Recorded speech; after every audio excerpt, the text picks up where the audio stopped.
Good morning, everyone. Welcome to this week's live episode of Breakfast with Boom. Of course, I am your host, Mr. BoomStickXL. And man, do we have an incredible panel, but we also have a ton of topics to talk about. Forza Horizon 4 drops the demo, and it's incredible. No downgrade. Splinter Cell not coming out in this generation, according to one of their CEOs. If you're into Alan Wake, well, Peter Calloway is supposed to be adapting Alan Wake for television. That's going to be big. And Capcom, who just doesn't seem to want to stop being awesome, just announced the Capcom Beat 'em Up bundle. And we're going to break all of this down and a few other topics on top of that. But of course, I need to introduce this incredible panel. And of course, we're going to start with one of my favorite people. And he's also the owner of Full Throttle Media. That is going to be, oh my God, I'm so sorry. I'm having a brain fart live on the air. Alan, sorry about no worries, man. First of oh all, my God, this is terrible. Alan, good morning, my friend. You know what? This is the first time it's happened. It happens to all the best of us. Alan, listen, I actually had invited you on, and you had told me in the beginning that you weren't sure because you were doing a ginormous piece on Forza, and I really wanted to give you the floor today, to let you just run wild because you are the Forza expert. Listen, dude, welcome. How you been? Oh, I've been doing really well. Like, yes, I've been also incredibly busy, but honestly, this has been a great week. I'm so happy with how well the coverage been received. And by the way, thank you so much for the introduction. That is such a nice thing to say. But anyways, it's been really good. It's been really good. It's been really busy. I've been kind of almost like running around the place essentially, but trying to get everything prepared because we had articles that went out, we had gameplay videos that went out, we had interviews with Ralph Fulton, those went out, and a lot of different things, a lot of different pieces of coverage and stuff. And yeah, because this is like a prime time, of the year for an outlet like us. It's the Forza preview week. Yes, of course. It's a big week. I'd argue it's actually bigger than the reviews week. And the reason I say that is because this is the week when the demo drops, when a whole bunch of coverage drops, not just like your preview, but also interviews and, articles about different features in the game and gameplay videos and stuff like that. So a lot of content drops. The game went gold this week. You had the announcement of a James Bond car pack that will be available at launch, which is stunning, by the way, because, the thing I'll say quickly about this is if you like the gadgets that the cars have in the films, you're going to love the integration in Horizon 4, because in the Forza Vista mode, you can walk around the cars and look at the gadgets up close. And you know how detailed Forza cars are. So those gadgets, that stuff is all going to look stunning. I actually haven't seen how it looks yet myself in the game, but knowing the attention to detail that Turn 10 and Playground usually go to, I'm sure it's going to be pretty good. Like a Bond car pack, like that's an insane day one. They just never stop amazing people, right? Like every time a game comes out, it just keeps getting better. But you know what? We're like I said, you're gonna have the floor. You're literally gonna be able to run circles around everyone. I'm gonna get to you in a second.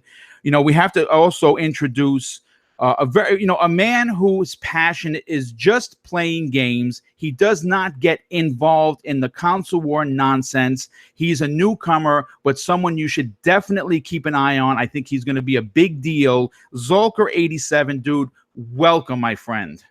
Thanks for having me again, Boom. Honestly, I loved the first time I was on this show. You're very knowledgeable, very welcoming with open arms. Everybody in the community has been really fun to talk to and also play games with. And you're right. I'm just a gamer and I love playing games, and everything we're going to talk about just excites me and makes me really happy. It's going to be a good time, everybody. Well, look, you know what? It's okay to have a preference. And I think it's healthy to wear it on your sleeve. Like I tell everyone, I'm an Xbox guy first, but I enjoy my PlayStation 4 and my Nintendo Switch. But it's nice to know that all you want to do is just play games. And you know what? That is pretty, I do have it. It's pretty awesome, dude. My preference is Xbox. I won't and that's lie. okay, dude. There's nothing wrong with that. I like Xbox Live. I like my friends list. I like the ease of access. PlayStation and the Switch are used for their first party games, which they both have fantastic titles. Third party is where I go for that. And you know what? UK Dazarus, who is my brother from across the pond and moderator of the universe, is on his way. He's running a little bit late from work. But you know what? We do have one other panel member. And here's the thing. If you remember when I first came on the scene, I used to do the community spotlight. And obviously running a show can be, takes a lot of hours in your time. So instead of the traditional, community spotlight where I actually write about someone, I'm having new people come on the air. And we do have someone new. This is his first podcast ever. I think that he is going to be a big deal on YouTube. Hey, listen, dude, I'm just throwing it out there. I want my 10% back-ended, if you don't mind, once you become big. Let's introduce and welcome with a big round of applause, Jordan Tweets. What's going on, dude? Thank you so much for being here. And I'm really glad that you chose this particular show to introduce yourself to the world. Oh, hey man, listen, I'm more than excited to be here. Thanks so much again for the invitation, and thank you guys so much for being so welcoming again. It is my first ever gaming podcast, and I do want to start a host show as well. And Boom here does a really great job at hosting this show. And when I saw him first go on with Mooch, it was, listen, man, I still remember that day like it was yesterday. I've been listening to Mooch. He's a great person. Yes. Boom, great person. Thank great you. Host. And Thank you. I can definitely see where you took in the learning curves from Mooch, because it definitely pays off. But hey, that's a great teacher you got right there. So I really don't blame you. Well, you know what? And I say this, a lot of people, I haven't been told this, but you hear the same story all the time, and you get bored of it. And I'll say it again. Mooch is one of the most genuine people that I know. And he is as welcoming and forthcoming as anyone I've met. And, he literally, he says it all the time. All he did was open the door for me, but he did more than that. I listened to him as a fan for months before asking to come on the show as a guest. Very similar to you, Jordan.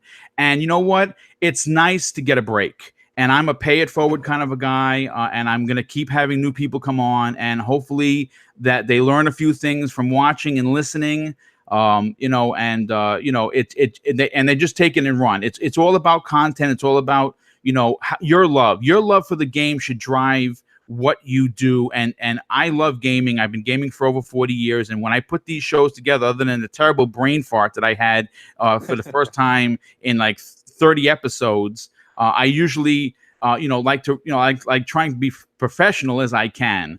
But you know what? Before we go into the topics, I have to do a public announcement. Before the show started, and I think that's probably why I had a bit of a brain fart, because I was literally knocked back in my chair by the generosity of a fan, Jason Jerrigan, who reached out to me through DM. And he said that, he liked the show. And to be honest with you, that's enough for me. And I will write you a paragraph and tell you thank you 1,000 times for just listening. But he did more than that.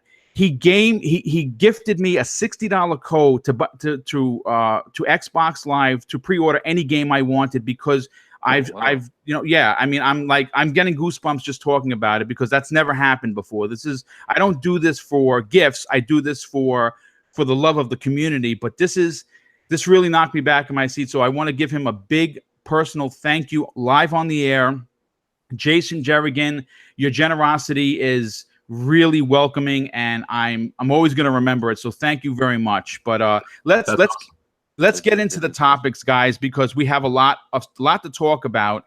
And of course, the biggest news of the week is Microsoft drops the Forza Horizon 4 demo. And let's face it, folks, it's absolutely incredible. And I want to break it down, because here's the thing. We were talking pre-game, and I have to say that, again, I said it before, and I'm going to say it again. Alan Walsh is one of my favorite people. He really, really is, because I mean, he's, again, a genuine human being. He's fun to talk to, and he's passionate about the Forza series. So having him on today's show, for me personally, is like a treat, because I'm going to be talking about a game that everyone is going to be talking about, and to have this professional on here with us, it's like star power that I could not believe. So, Alan, I want you to take it away immediately. First of all, your site, Full Throttle Media, is fantastic. I read your article top to bottom, and you know what? When I got to the end of it, I kind of felt like I wanted more. And that's how good of a writer you are. I think everyone should go to Full Throttle Media and check this dude out. He just writes with passion. The same way I talk, he writes like that. So, Alan, tell everyone, in your personal opinion, why we should all just be, giddy to the gill that Forza Horizon 4 is dropping in the beginning of October. Yeah, it's like, first of all, thank you so much for that, by the way. That's like the most amazing shout out and plug I think I've ever received. So well thank you deserved. for that. Well deserved. Oh. Yeah, it's been a crazy week. It's the Horizon 4 preview week, and it's probably my busiest week of the year, but also the most exciting week of the year as well, because there's just so much that goes on with the preview coverage and the interviews and the demo dropping and new gameplay videos and all that kind of content that's just all rushing out onto the internet. But wow, what I just have to say is, when it comes to Horizon 4, is you're getting a game that combines open world gameplay with cars, with RPG elements, and all 4 seasons of the year, and it's set in Britain, and it's a beautiful, stunning country.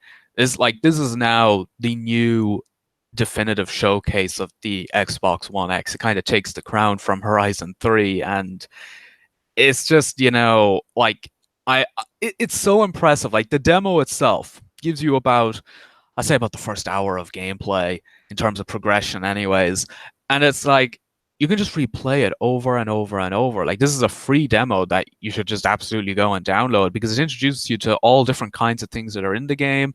A lot of stuff that is also kept reserved for the full game, such as the player houses, the businesses, the character customization, and obviously the seasons changing every week. That's all kept to the full game. But they do give you a taste of seasons in the demo. They give you a taste of the different events that are included in the game. They give you a taste of a couple of cars. You get to drive the McLaren Senna, which is absolutely gorgeous. You get to look at it in Forza Vista in the demo, which is great.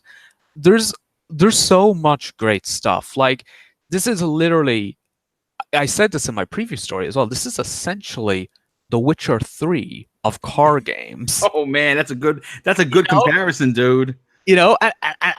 I thought of it. This comparison came into my head, and I'm like, it's genius, because Horizon 4 has a lot of RPG-style mechanics in it. Now, a lot of those mechanics aren't in the demo.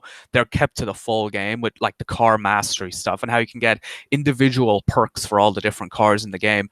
That's all reserved for the full game.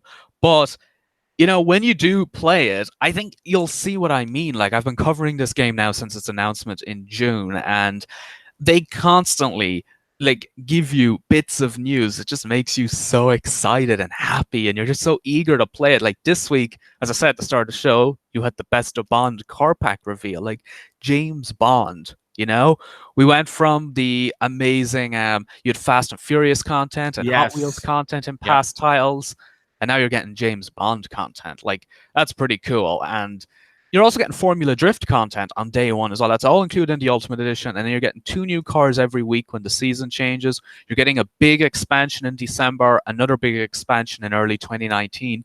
There's a lot of content in this game. It's a $100 package, I believe, for the Ultimate Edition, and you're going to get everything included there. And I'm so hyped. Like, September 28th cannot come any faster.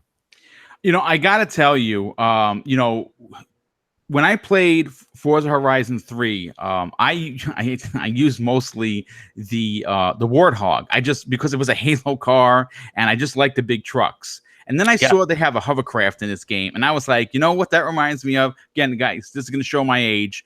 The G.I. Joe hovercraft that I had as a kid was called the Whale, and it was my favorite G.I. Joe vehicle. And the fact that I could actually drive something that looks really just like it. Like you can hear it in my voice. I'm so giddy, it's ridiculous. But you know what, Zolker, let me talk to you, brother. Did you play the demo, and are you as hyped as everyone on this panel already is for Forza Horizon 4 in just a couple of weeks? I'm actually very hyped for the game. And as for the demo, I downloaded it and I was going to play it, but I didn't want it to spoil my like when the game first comes out and I play it. And this is someone, you're talking to me who I don't play any racing games. I really don't. And Forza Horizon 3 completely changed my mind on that. And I played the hell out of that game. And then to top it off, I thought the DLC was on par as the main game, just as good, if not better. So not only am I so hyped for this game to just jump in and play for hours on end, and now this time you can play with other people. It seems like it's an open world. So that's even better. And a lot of my friends who are on PC, who are on Xbox and everything, we all want to play together. And these are people that don't play racing games. And they're all sitting there going, this game actually looks really cool. I enjoyed the last one. So, and I'm looking forward to the DLC. Alan, question, do we know what the DLC is that's coming out in December? Do you have any hints of what it is? Because the Hot Wheels DLC just killed it. The expansions, yeah, it's hard to know what they could do. I've been thinking and somewhat hoping, would they ever maybe do like an Ireland map expansion, since Ireland go right beside each other, and because both countries are right beside each other, we have pretty much the same weather conditions and the same seasons, so it would work quite well for the season stuff they've built into the game. Now I don't know if they would do that, but you never know. Like the expansions are so unpredictable. Like for Horizon 3, we were kind of thinking they'll probably do a New Zealand expansion. That didn't happen. They did Blizzard Mountain, which was phenomenal, and also a test of seasons as well in Blizzard Mountain, because you had a winter-themed landscape there. And then they did Hot Wheels as well, so no New Zealand. So for Horizon 4, who knows what they're going to do? Like, I think, because they've got so much in the game already, they're going to be updating it every week. It's really hard to predict what the expansions will be. But it's worth remembering as well that for Hot Wheels, they hadn't decided that they would do the Hot Wheels expansion until I think a month or two after Horizon 3 had launched. So they might not know what the two expansions are yet. They probably know what the first one is. That's probably nailed down and almost done. Second expansion, they're probably not 100% locked in on what that will be yet. But I'm sure it'll be pretty great. That's what I'm like. To me, the Hot Wheels one was so creative and imagine, like, it was just like such a cool world to just drive around in, and that's something that I'm looking forward to. Like maybe they quartered themselves almost, at least in my eyes, because the Hot Wheels was one of the best DLCs I've ever played in a game. Period. Yeah, like for $20 as well, the value is. It's hard to think they're going to be able to top that, and I think they are. My mind cannot wrap it around. But you know what? Before I let you continue, Zorka, I want to say welcome UK Dazarus. He's another guy that I kind of built this show around because he's a huge Forza guy. He's probably one of the best racers I know. Welcome, dude. What's up, Boom? Someone say Forza. Hey, I'm here. That's awesome. That's awesome. So, hey, sorry for the being late. Bit of a clusterfuck, as you would say, going on, but here I am. All right, listen, dude. Better late than never. So, Zorka, finish up your point, brother. No, so I'm just, I'm really excited for the game. It's honestly a game that's pushed back other games like Assassin's Creed from getting my attention, and that's how big this game is for me. Is that I really just enjoy it, and it being on Game Pass is even better because it does make the community bigger for my friends to just jump in and check it out. And I can't believe how excited I am for a racing game, and I can't emphasize that enough. Is that this is the standard of racing to me. I've played other games ever since then where Forza gave me that itch, and then it was an EA Access. I played the Need for Speed, didn't scratch it at all.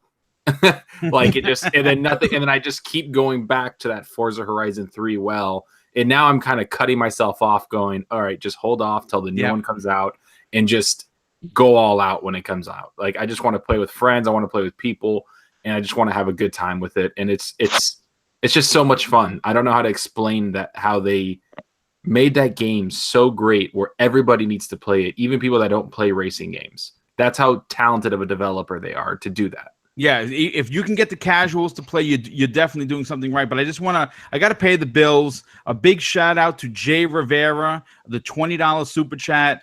Again, if you don't know, that is my wife, and she has just been so supportive of everything that I have done. There's just no words. Again, if you're going to get into this business, you got to have the right tools, and having her by my side has just been nothing short of amazing. So thank you for that. Jordan, I want to go to you, dude. Obviously, we talked privately. You're a fan of gaming. You're trying to make your big splash, and you're going to do that today. What did you think about the Forza Horizon demo? Have you played it, and are you excited to play it early October? I actually did play it. I went ahead and downloaded it last night. I was just Nice. like ready as soon as I came home from work. But I went ahead and tried it out, and the intro. I'm gonna say this right now, right off the bat. I'm not the hugest racing fan because I'm not that into cars. But with that being said, the intro to this demo is absolutely insane. It is one of the best cinematic experiences that I've seen ever for any racing game at all. Even topping Forza 3, which I played a little bit of as well. But the intro is crazy, man. It just jumps you straight into the action, and it changes the seasons, the way it changes the depth fluidity. It's the small things that count every now and then. You know what I mean? And I love the way that they laid everything out for you, just so you could get a little, little taste, little glimpse of what's in the full game. Because they're hyping the seasons up really bad for this game, and I feel like that's a very good way for them to showcase this just at the beginning of the demo. And as I'm going through it, they give you a glimpse of every little different type of side missions that there is. There's main festival missions, and then there's the movie event missions. There's some drifting challenges and stuff like that. So I think it's a pretty good overall package for a demo. It's free, so I don't know why anybody should just try and skip this since it's free. But I'm enjoying it, man. I like it. I'm not the hugest racing fan again. I usually like to play racing games with my friends, but my friends are always out and about working and stuff. So I'm usually trying to ride solo if I can. But most of the time I'm usually just hopping on with my friends, and Horizon is as fun as it gets when it comes to just any car game at all. Yeah, I mean, it is just what they're doing with this game, and that's the thing. You listen to the community, and there are a lot of people like Jordan who aren't like racing enthusiasts that will play this game because of the fun factor. Hashtag fun, everyone. You know what I'm saying? So they are doing something right. Daz, I have to go to you because obviously, as big as a racing guy as Alan, you are right up there side by side. When you saw this demo, you must have freaked. And I gotta get you, live on the air. What was your take on it, dude? I was instantly moist, Boom. Instantly, man. Love it. Season change. Season change every 3 minutes, yes. Honestly, no. I just want to say one thing. There's a lot of pony phonies on Twitter saying it's all downgraded and all that crap. Obviously, Digital Foundry dropped a video the other day proving otherwise. And I've played it on performance. I've played it on quality. And there was no slowdown whatsoever. So anyone in chat listening, take no notice of all that crap. You know what I mean? Yeah, it's absolutely awesome. I love how they've introduced it. I love how they put your avatar, your gamer tag avatar in the background. And yes, that's a great addition. Yes, I saw you tweet a couple of pictures with yours, which is completely amazing. Yeah, it's pretty awesome. Yeah, I'm looking forward to what these seasons are going to be and what add-ons are going to be coming on down the line. And that, as far as it going to be better than Forza Horizon 3, obviously I think it will be, but Forza Horizon 3's been out that long. We've had the Hot Wheels, we've had the Blizzard Mountain, and Hot Wheels was a game in itself, if you ask me out. Yeah, I agree. We're talking about that before you came on. Yes, absolutely. Yeah, the thing is, Forza Horizon 3's been out a while now, and it's been played to death. Everyone thinks it looks amazing. So Forza Horizon 4's got to be absolutely amazing to top Forza Horizon 3, if you know what I mean. But what I've played of it, I've played the demo numerous times, and I'm going to be playing it again after the show. I'll probably play it every day until the 28th, until I get the Ultimate Edition, you know what I mean? But yeah, it's going to knock it out of the park. It's awesome, man.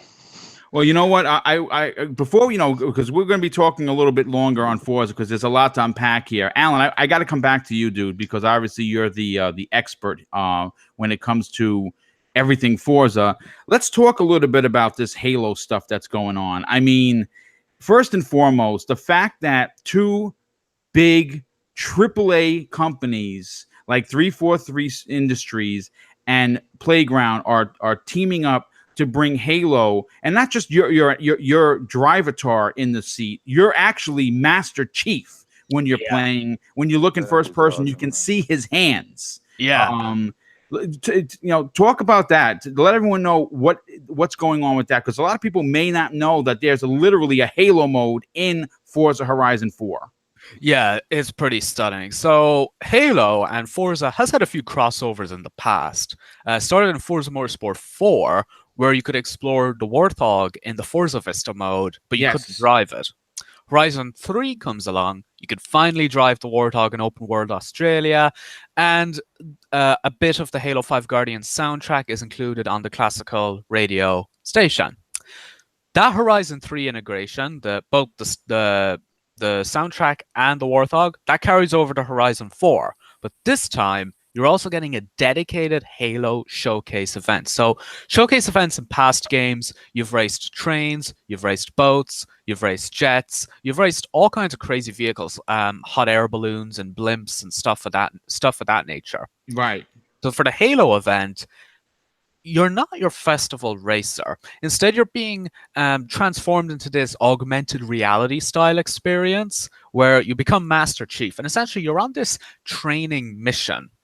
And this training mission essentially requires you're pretty much setting like a time trial in the Warthog. And what happens with the world is it's literally transformed into this Halo-style augmented experience that's reminiscent, and it's essentially like a successor to the spiritual cartographer from Halo Combat Evolved. It's meant to kind of almost replicate that experience. It starts on the beach, and you go up and you drive through the castle, you go through some British countryside, and then I think you come back to the beach again at the end of it.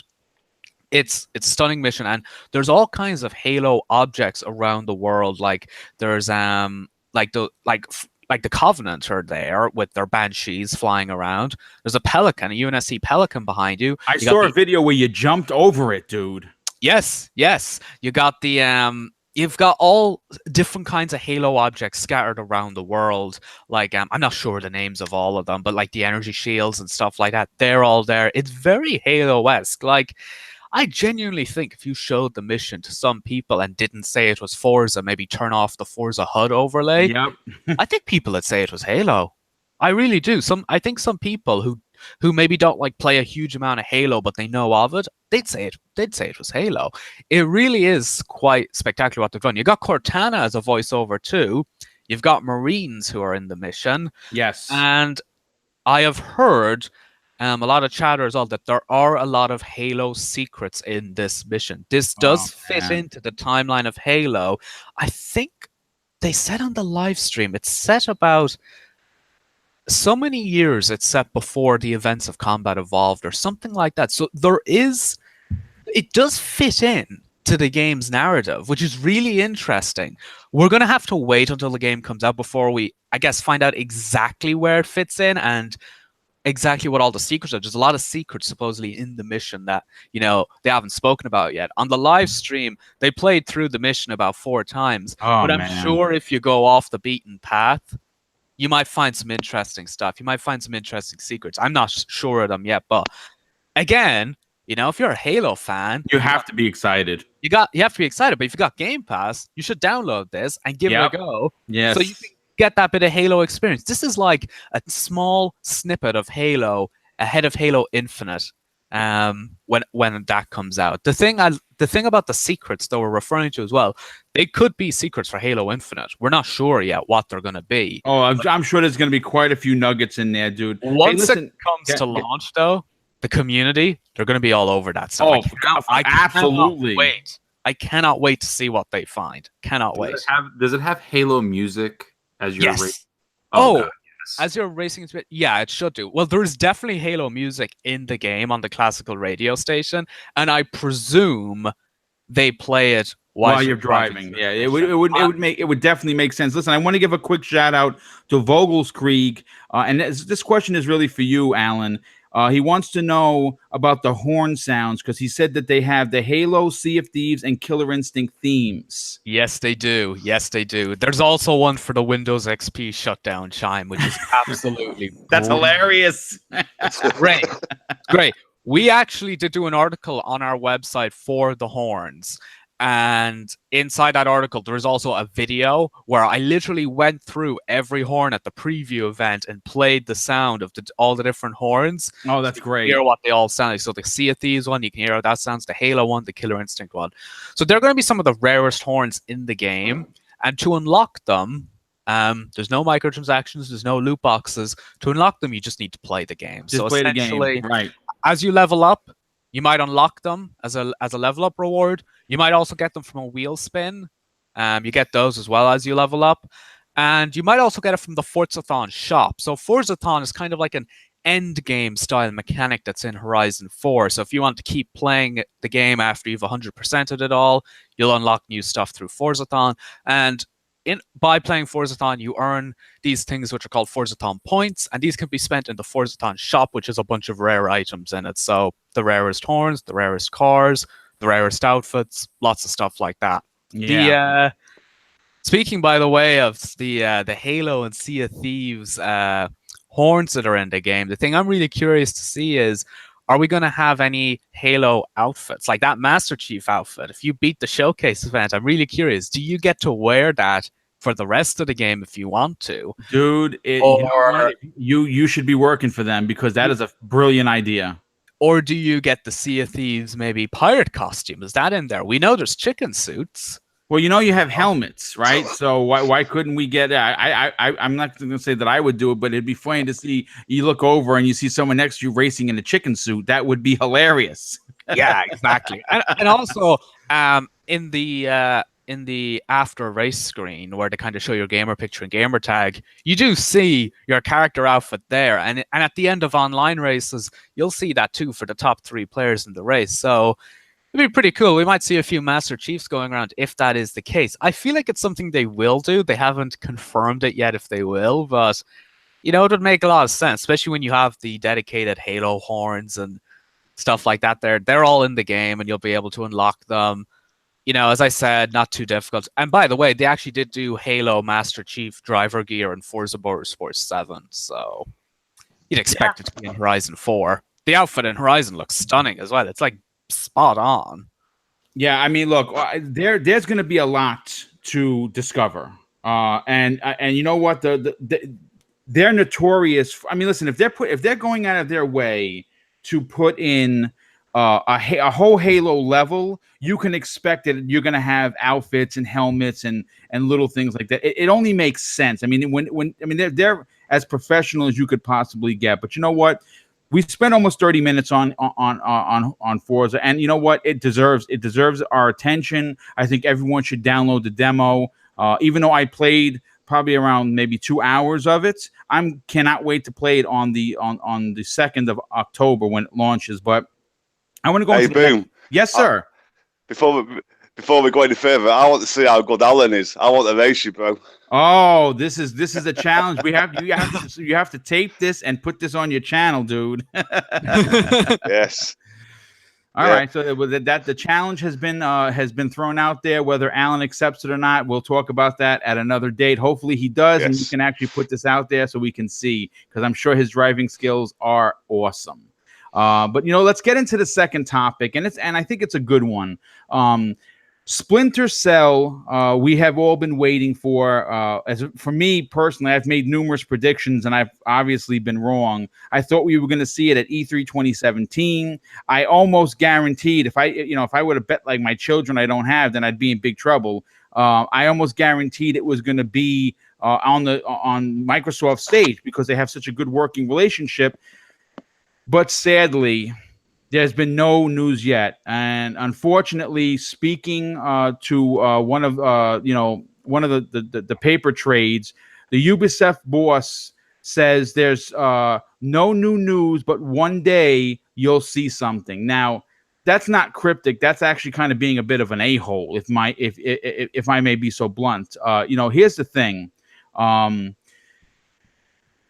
Sam Fisher, as a video game character, is as big, in my personal and professional opinion, as Master Chief, Nathan Drake, or Lara Croft, and deserves a next-gen makeover, okay? It has now been over 5 years since we last saw the last Splinter Cell game. And what made everyone, including myself, freak out is when we saw him show up in Ghost Recon Wildlands in a mission that was free. Mission was hard as balls, but it was one part of the free update.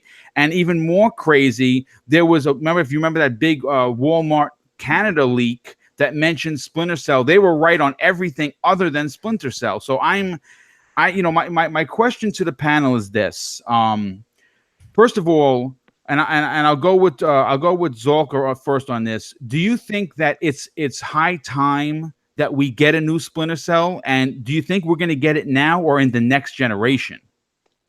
I believe that there's something in the works, but if you look at what Ubisoft has been doing, they provide a lot of content with their releases, and I think they're trying to get this one right because, like you said, Sam Fisher is an iconic character in gaming, and everybody's been talking about, especially if Rand Outdoors have been wanting one. A lot of people in the community have been wanting a game that Splinter Cell provides, like that type of spy, cool, gameplay. And the last Splinter Cell, if I remember, I don't think it sold very well.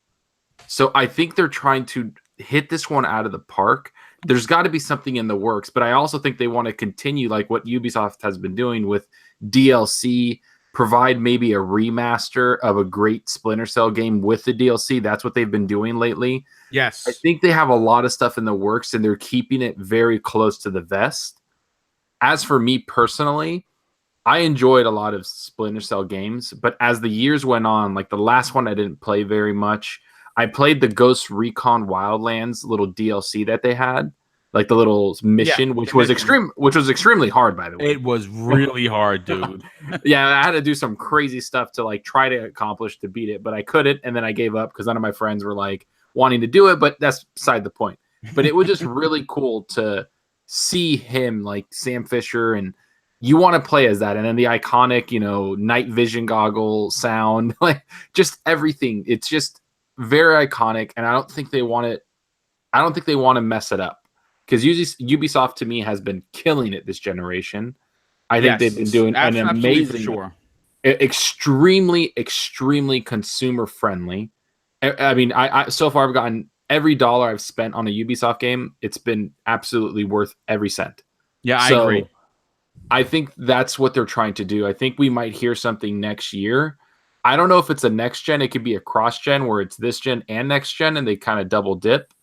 But the game is just great, and I can't wait to see what they do with it. I think they're going to try to reimagine certain things. If it's taking this long, 5 years is a long time, and I think it's going to surprise a lot of people when it comes out. I think it's going to be a different type of game. I don't know if it's going to be the same old Splinter Cell. I think they might try something different.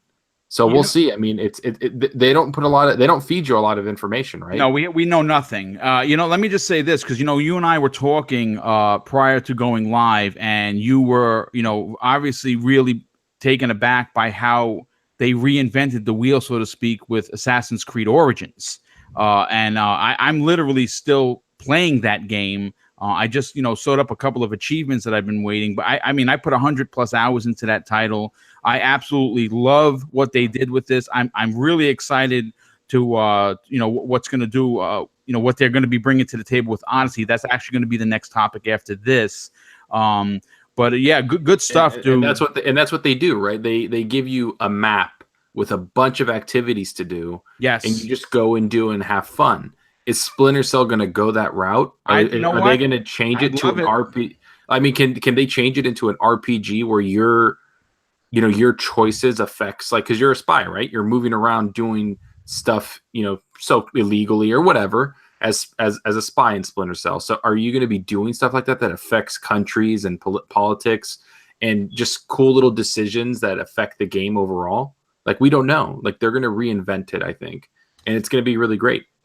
Either way. Well, you know what? They've done a lot of reinventing this generation. I mean, you take a look at Rainbow Six, right?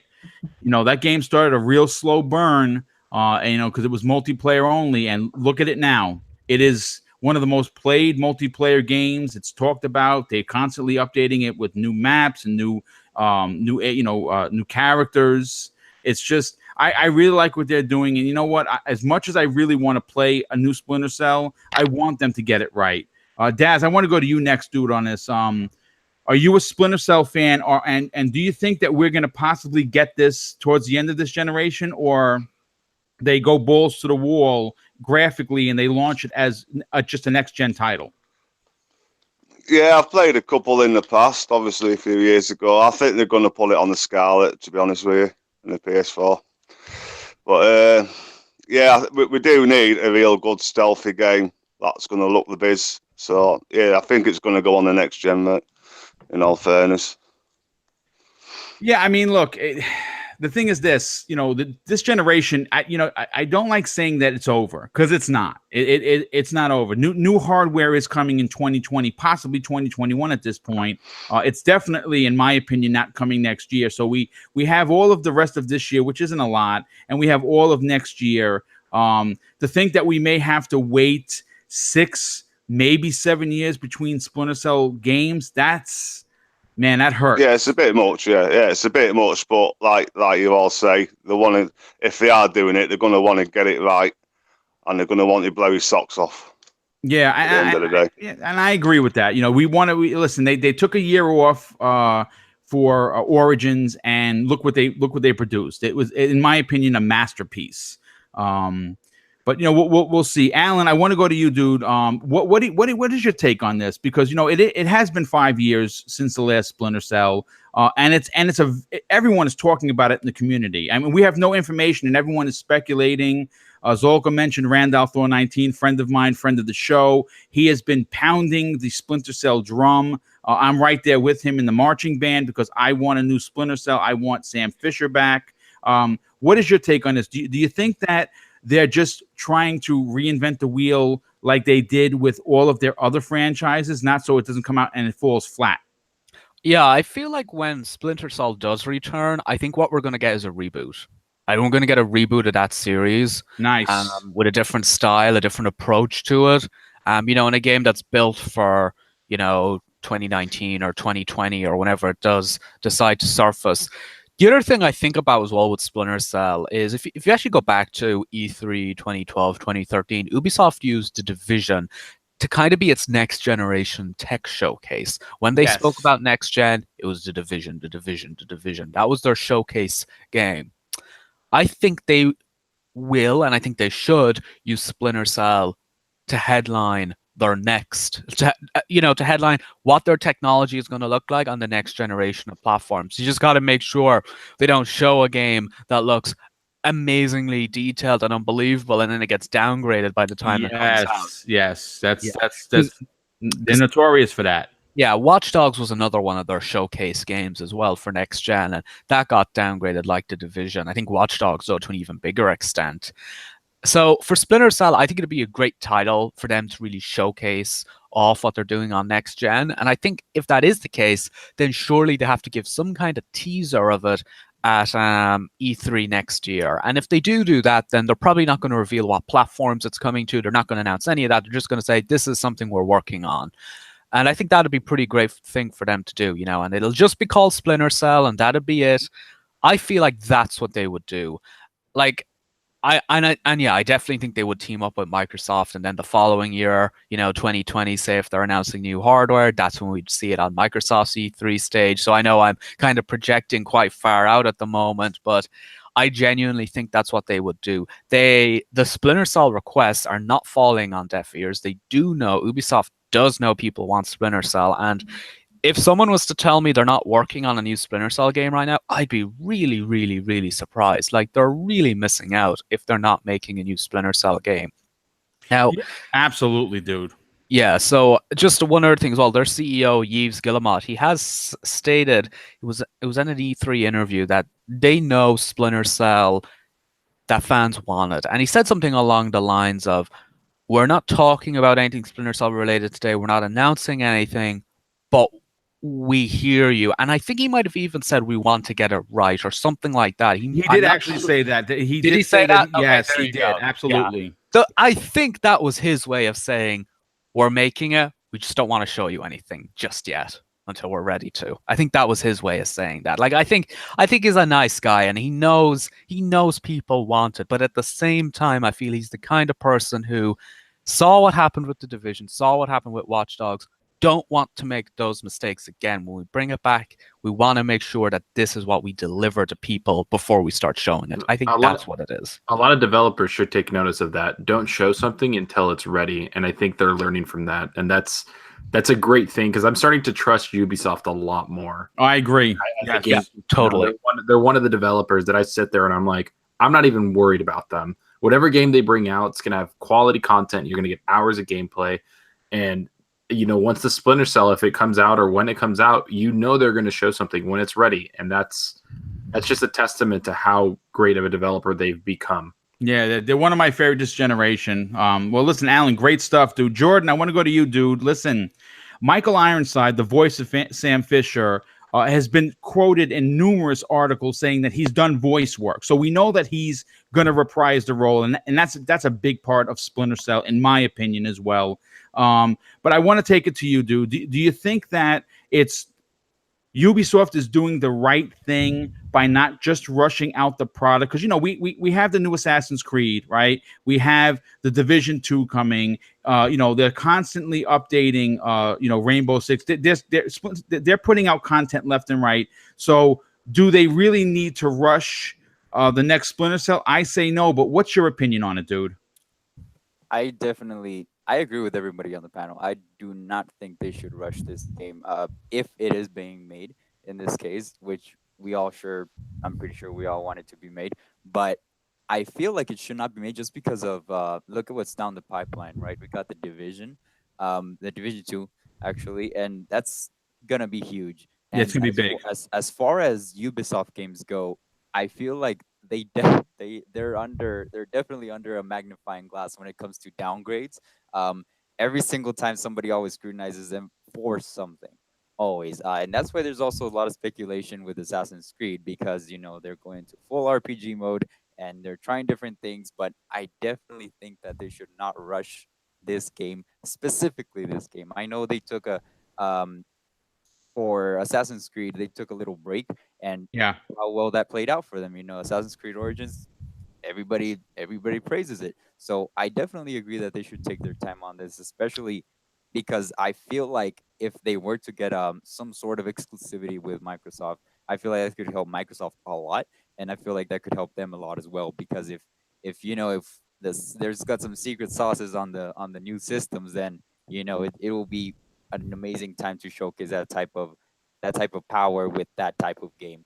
You know, we haven't seen a new Splinter Cell game in a long while, and when it comes back, I feel like the showcase for the new systems, this could be a great starter. Yeah, that's actually a really great point, because the original Splinter Cell was a showstopper on the OG Xbox, Right. And it had a 6-month release window before it hit the PlayStation 2. And obviously, if you remember, I mean, I'll never forget the first mission when you're crawling through the fence.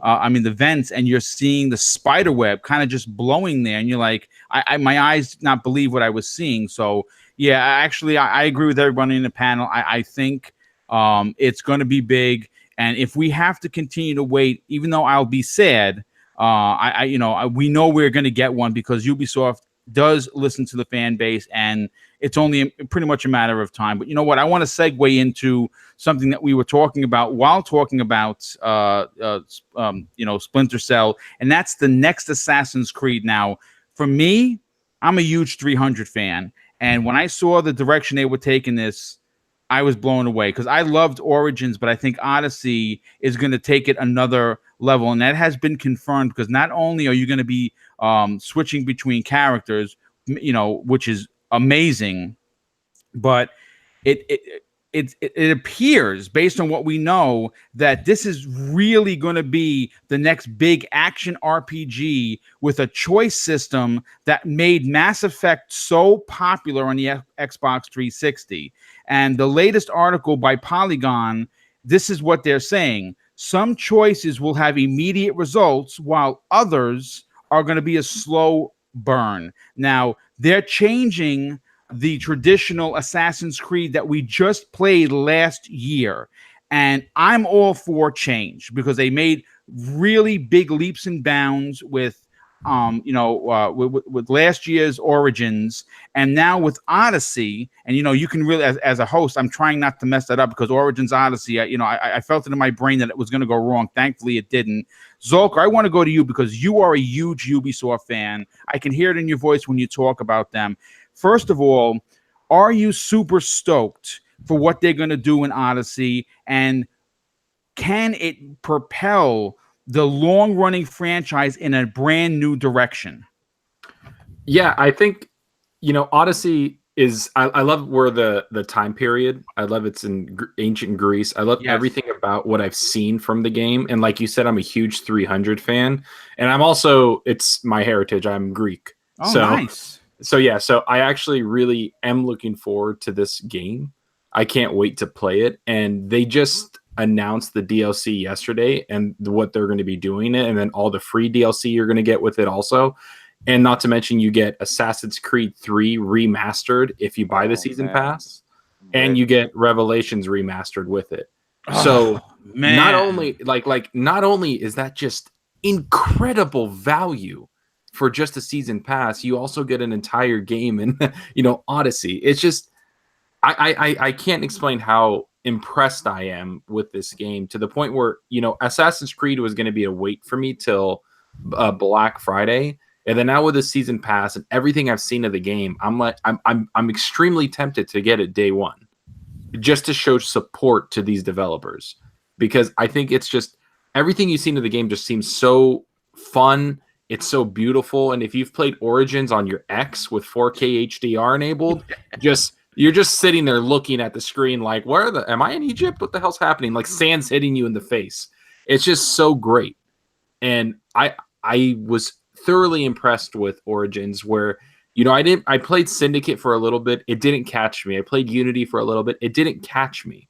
They needed something to revamp this whole. Syndicate was phenomenal. Yeah, and I've heard that, and I can see where it is phenomenal in places, but again, I was just not captured. And then Origins just hooked me, and I played the hell out of that game for about 2 weeks, and I loved every minute of it. Yes. And then when I saw Odyssey announced and it was the Spartan helmet and Greek, I was like, oh no. I was like, oh no, it's over for me. So everything about the game just seems cool. They're diving more, if you've noticed with Origins, they're diving more into mythology. They're putting creatures out there. They had those big scorpions, and it looks like they're going to dive into a little bit of the Greek mythology, which I think a lot of people are fans of. And I just think the choices that you're going to make, the RPG elements, the gear grinding that you can get, and the quests you can do to get gear, just really makes this franchise stick around a lot longer and gives it new life. That's what I see. Yep. And the story, it seems like there's a lot of cutscenes. It seems like there's a lot of, story-driven things, side quests. There's the boat. The islands look absolutely stunning. Greece is stunning in general, and it looks like they've captured that. in They're an ancient notoriously Greek form. known for doing that. Like when they do their scouting, they really recreate in a way that no one else does. No, the immersion is just unbreakable when you turn on the game. You just sit there and you're so immersed in this game, and it's just so fun. And I've seen, you know, an hour of gameplay here, an hour of that. They have the Greek language down. I've heard them speak Greek. I speak Greek. Like it just everything is so great and tight knit that you just want to play that game. It just looks so fun. And it's and the only downfall of the game is that it's launching right next to Forza. Like that's the only thing that I can see that's bad. And it just everything else is just I can't wait to jump in and play. Well, look, I'm like I said, a lot of people were taken aback because they thought they were going to take a year off. They've already confirmed that next year there's not going to be a new Assassin's Creed. They're going to follow the same pattern with Origins and take a year off. Because this game, a lot of people don't understand. Oh, what do you mean it was only in development for a year? No, wrong. They have multiple teams. Odyssey has been in development for over 3 years. If people, in the chat, I thought it was 4 years. It might be 4 years. It has been in development for a significant amount of time. Well, there's no Assassin's Creed coming next year, but if you look at what they said in their post-launch video content, they have content coming out till next summer. That is correct. If you have the season pass and episodes, and then they haven't announced when Assassin's Creed 3, the remaster, comes out, which you don't even need to get the season pass. You can buy it separately. But why would you just get? I'm gonna play that like it's a brand new game, dude. And I love that time period too because of the our country, America. Well, my country, America. Like we get to see a little bit of our history with that one. So everything in this Odyssey, the AC3. Everything about it just screams, how are you not going to buy this? Right? The value is just unprecedented to me. Well, first of all, let me just say this. Each game you can easily sink in 40, 50, 60 hours. So, get ready because your backlog is just tripled. And that's the thing. I've made my backlog got so bad and I've gotten through most of it, some of it. I will say that I don't buy a new game until I finish the one I bought. That was a thing I've said, but man, these next few months are going to put that crap to the test because everything I see, I just want to grab. Yeah, I mean, look, it's a good time to be a gaming fan, good time to be a Ubisoft fan, and certainly a great time to be an Assassin's Creed fan. Daz, I want to go to you next, dude. Listen, Assassin's Creed, it looks like it's going to be another winner. It's probably going to show up in a lot of people's top 10s just based on what we've seen. They're adding a whole new element where choices do matter. I mean, if you're a fan of like the BioWare classic games, then this is something that might be up your alley. What is your take on what they're doing, changing things up for Assassin's Creed Odyssey? I'll just say I am not a massive fan of Assassin's Creed, only purely on the basis I haven't had time to play them. But I have played Black Flag. I have wanted to get Origins, but I've been getting other stuff instead. But it's a good thing they're going to change things up. So not every Assassin's Creed is the same as the other game, the previous game, if you know what I mean. So, yeah, I'm all for changing any games, to be honest with you. So, but like I said, I'm not a massive fan, so I haven't really got a lot to say on Assassin's Creed. That's okay. I mean, the game is time consuming. I mean, you have to be a fan if you're going to listen. Let me just say this: if you put more than 10 or 15 hours into a game, then you're probably going to enjoy it. And this this Assassin's Creed is probably going to be, for me, 100-hour fare. I mean, I put 100 hours into Origins. I will put 100 hours into this. Easily. And the fact there are two different characters. It's just the possibilities are limitless. Alan, I want to go to you next, dude. We talked about everything that Ubisoft is doing as a developer, and it seems as if they're looking to break new ground when it comes to making Assassin's Creed a real action RPG in the veins of BioWare, with making choices that are going to have consequences. What do you think this was a good move for them to kind of like, because you don't want to, I mean, listen, Assassin's Creed has been around a long time and it's getting a little long in the tooth. So do you think that this was a wise move to try and shake things up? Yeah, absolutely. Especially because when I first saw the game, like for the first time, I thought it looked really similar to Origins, and I'm like, oh, I don't know, if I'll get this again because I have Origins. But since seeing, some of the more recent gameplay videos and learning a lot more about the game, yeah, there's a lot of things that are different and unique, and the world looks great, and the gameplay stuff looks great, and the choices just I like the fact they're making it more of an RPG style game. You're seeing more games introduce RPG elements in unique ways, and it's working. Like I spoke about it, how Forza's doing it in Horizon 4. Yep. You wouldn't expect it in a car game, but it's working. And now we're seeing it in Assassin's Creed. I think I think this game could actually do really well for them. Now, yes, it's a packed year. It is a bloody packed year. That's the only thing. There's a lot coming out. But I will say that I've added. I don't plan to get at launch, but I think I'm gonna do what I did with Shadow of the Tomb Raider and get them both at Christmas. I think that's my plan for those two games. But what they have showed, it looks good. And yeah, no, they definitely do need to make sure like they head in a different direction, because when you first look at the game, it does kind of scream Origins to you the first time you see it. But then when you actually learn more about what they've done with it and that, you do see the differences, and it looks great. Like it genuinely does look great. Like if there wasn't so much releasing at this time of year, then yeah, I probably would actually get it released. It'd be the first time I'd get an Assassin's Creed at launch, because they're doing a lot of good stuff with it. Like they really are.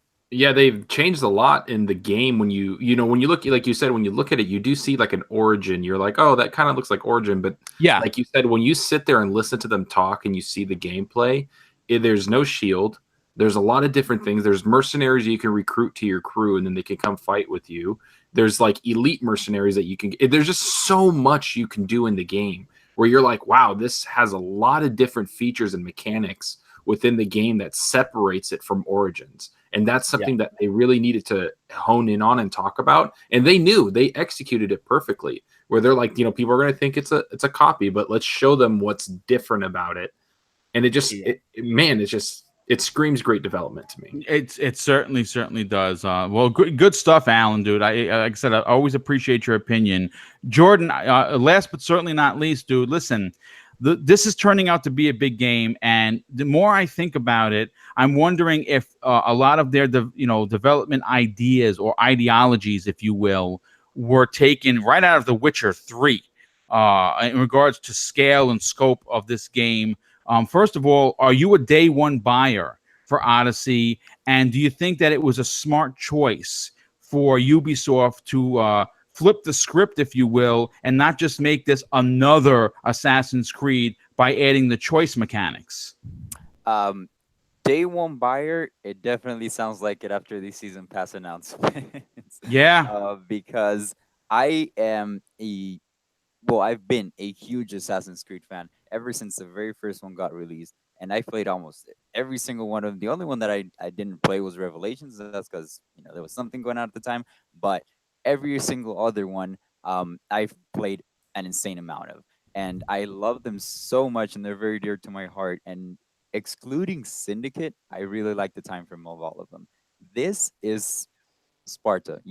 This is something Yes. that I have been waiting for a really long time, because what other I really don't feel like there is any other game to fit the Spartan era more than Assassin's Creed, because of all the action, of all the combat, the exploration. I feel like you could do so much in this game. And with this season pass, with Assassin's Creed 3 remastered, I already own Assassin's Creed digitally and physically, and I'm still gonna buy it because triple dipping into this, I have no problem with it. But I do feel like they've changed enough. And I've been reading a couple of articles saying that they're trying to go full RPG mode into this. They're trying to get those dialogue chances more the most they can. They're trying to get you to have your experience be a little bit changed, and it sort of reminds me a little bit of Fallout. When speaking of Fallout, you said if I was a day one buyer, and I really do want to be, but Fallout is also right around the corner, and Oh that's God, yes. another 100+ hours from me. I got 99 in Fallout 4, and it has not stopped. I've been playing it again just to get myself hyped for Fallout 76. And with Tomb Raider, with Oh God, it's Fallout, just with Too much. with Odyssey, it is Red Dead Redemption. Yeah, let's not forget that the old Red Dead. Not to mention Red Dead Redemption. This whole fall is absolutely stacked. It's super stacked. And I feel like if you're a gamer, a real gamer, even a casual from a hardcore, if you really like playing games, man, you're gonna have a tough time this fall because Odyssey looks great, Fall looks great. All of these things could be day one to you, like they are to me, but we're all different. And hey, our wallets are gonna hurt a little this fall. I'm just gonna say that. I think this is going to be, and I might say this every year, but this year more specifically, I actually think that money and actual human being time are just going to be, stressed out in a way that we've never seen because, a lot of these games are huge, big games. Fallout 76, Red Dead Redemption, Assassin's Creed Odyssey. Those three games, without stretching the truth in any way, you can invest 300 plus hours in just those three games. Agreed. You know what I'm saying? Totally. So Totally. it is going to hurt everyone's wallet. It's going to hurt everyone's time. Divorce is going to go up. Unemployment unemployment might go. You might see a 2-3% spike during the holidays because people just want to stay home and play games. I hear you. Fortnite players might drop. Yeah, Fortnite, PUBG players. I mean, we haven't even talked about the Call of Duty coming out with their blackout mode, and again, it doesn't stop there, man. At the beginning of next year, it's just as packed. It is so ridiculous. Hey, boom! If I haven't been divorced yet, we're all good. You know what I mean?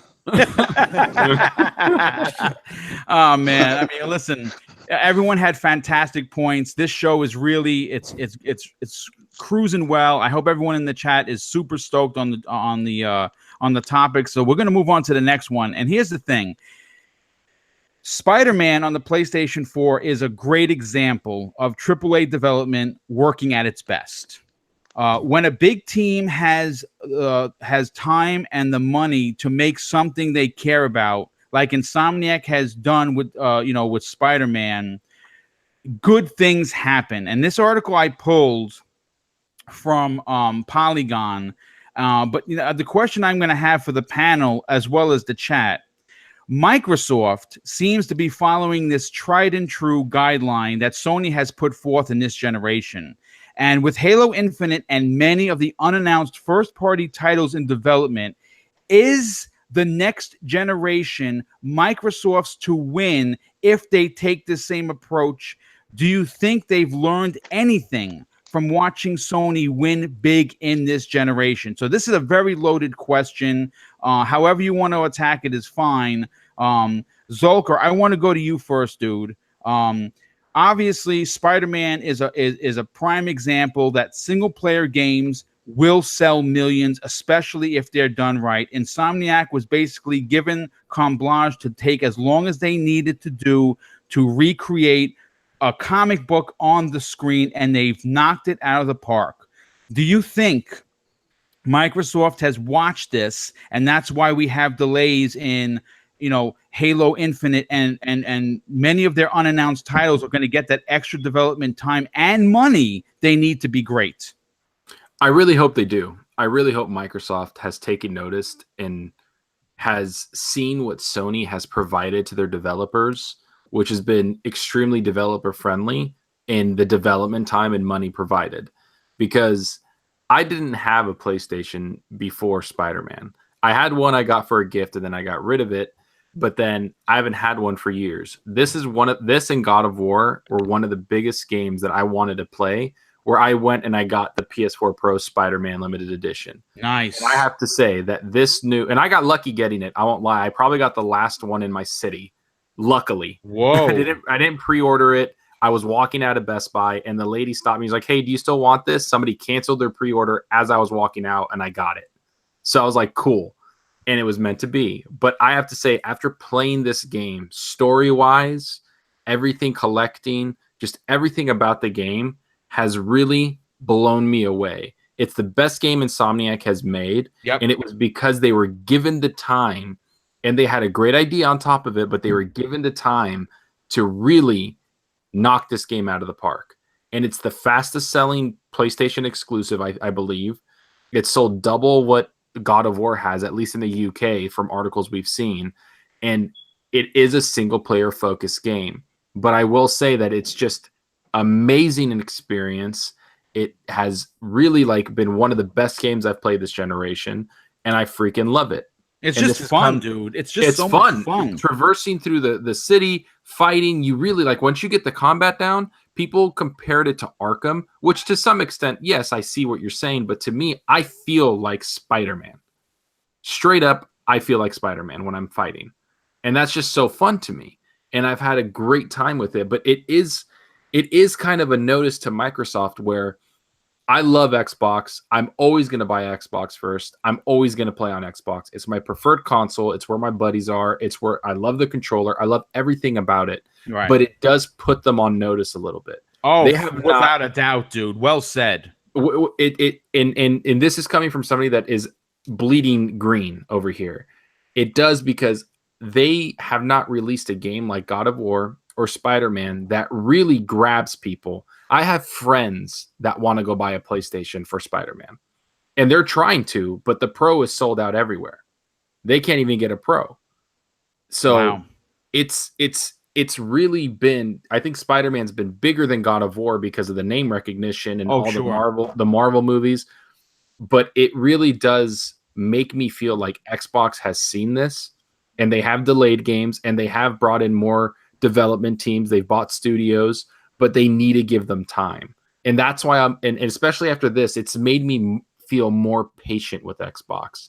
I hope they don't release a Ninja Theory game right away. I hope they don't bring out the Initiatives game in 3 years. Give these people 4 to 5 years and let them make an experience that's going to stay with us for years and builds a franchise.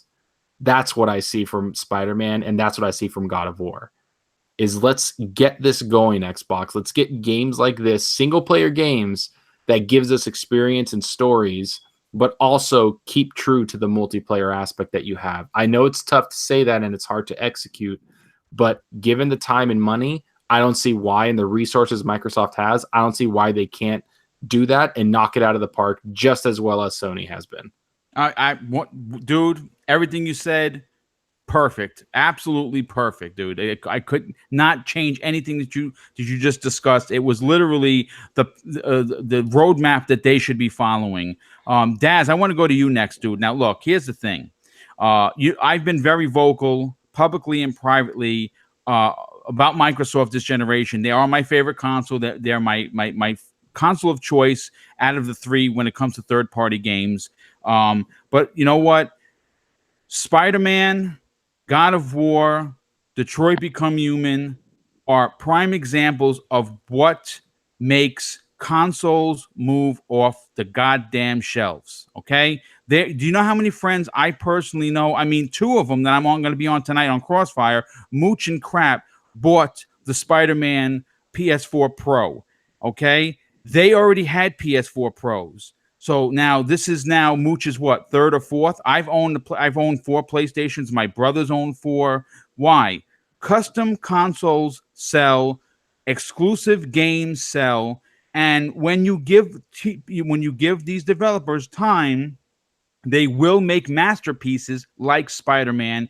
Do you think that this is something Microsoft has to do to make a dent and possibly propel them to the first place spot once again in the next generation? Daz, you there, brother? I think he's getting beer. Oh, he's probably getting beer. You know what, Alan? Alan, you heard the question. I'll let you. Sorry, I was on mute. Yeah, shit, I was on mute. Oh, okay. We thought I heard what you said. Okay. Yeah. You were enjoying Seasons. Not yet. Not on mute. Microsoft need to concentrate less on bloody pads for a start. Right. You know what I mean? Concentrate more on games.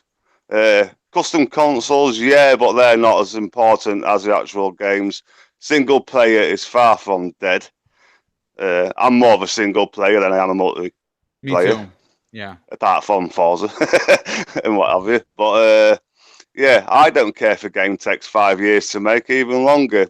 That'll give me a chance to play my 500 plus backlog. You know what I mean? So they do need to keep in check. They do need to see what Sony are doing, and they like work really hard on the games to bring us what we want, not second-rate games. At the end of the day.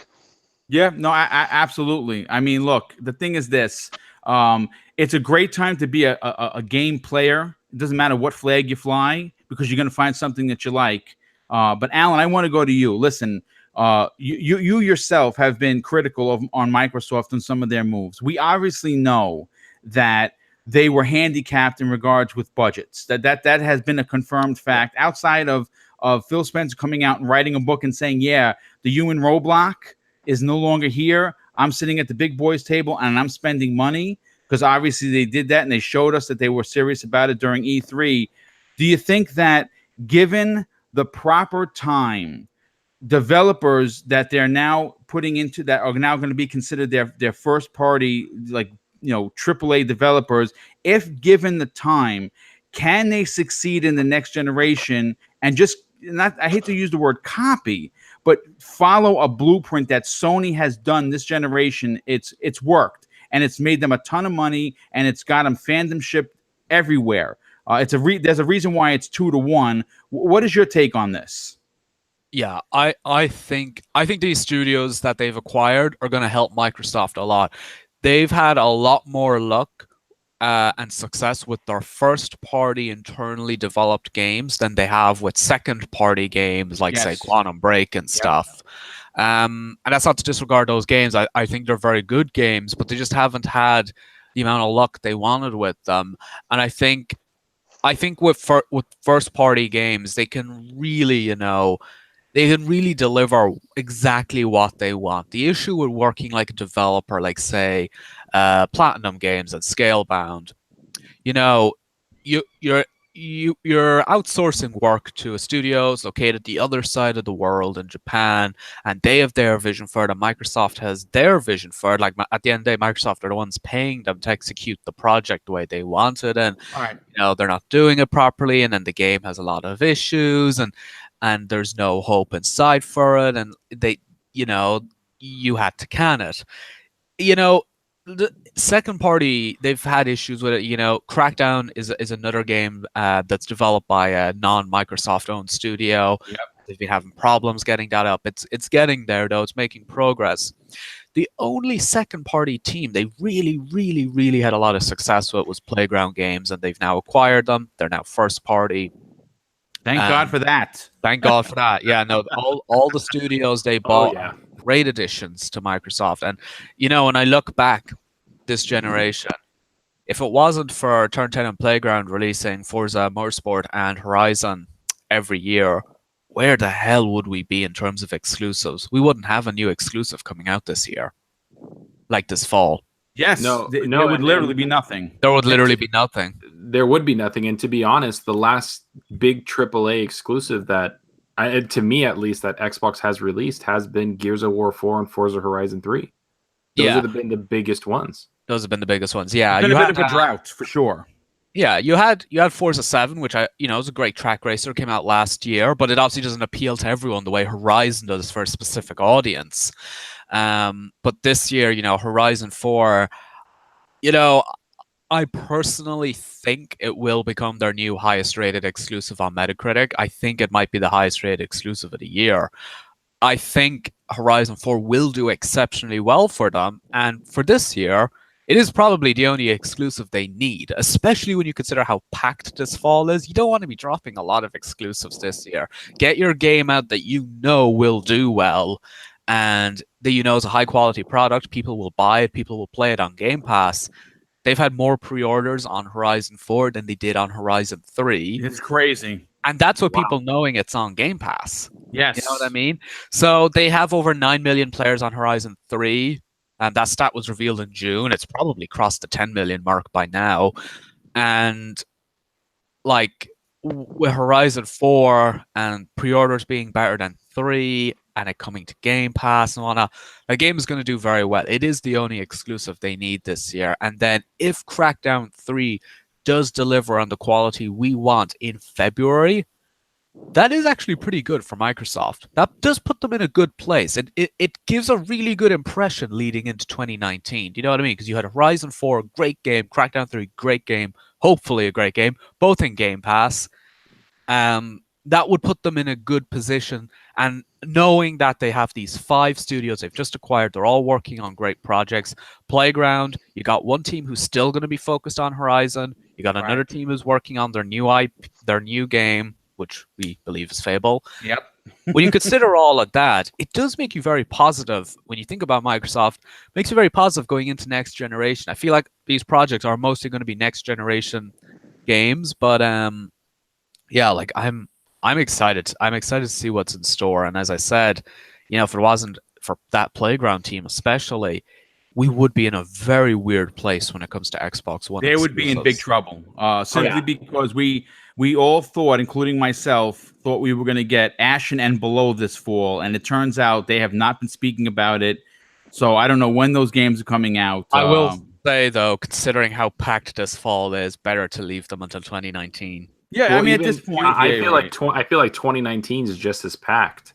I feel like it's scary in that way. Like there's games in January, there's games in February, March. Like there's a lot of big games coming out. I feel like though, if you actually drop them in April and May respectively, that could be quite good timing for them. I agree. I mean, they've had success, especially when you look at State of Decay 2. That came out in May. And leading up to its releases, the reviews were coming out. People were going to say, that game is going to do awful. And then look how well it did. State of Decay 2 has done well for Microsoft. So, you know what's interesting? Same with Sea of Thieves. Oh, yes. Like five done well. 5 or 6 million people. And Horizon 4 is going to do well. Yeah. So when you think about it, they've had a pretty good year for exclusives, even though it doesn't seem that way. Yeah, because they're spread out. That's over 8 or 9 million buying PUBG. I mean, they've had very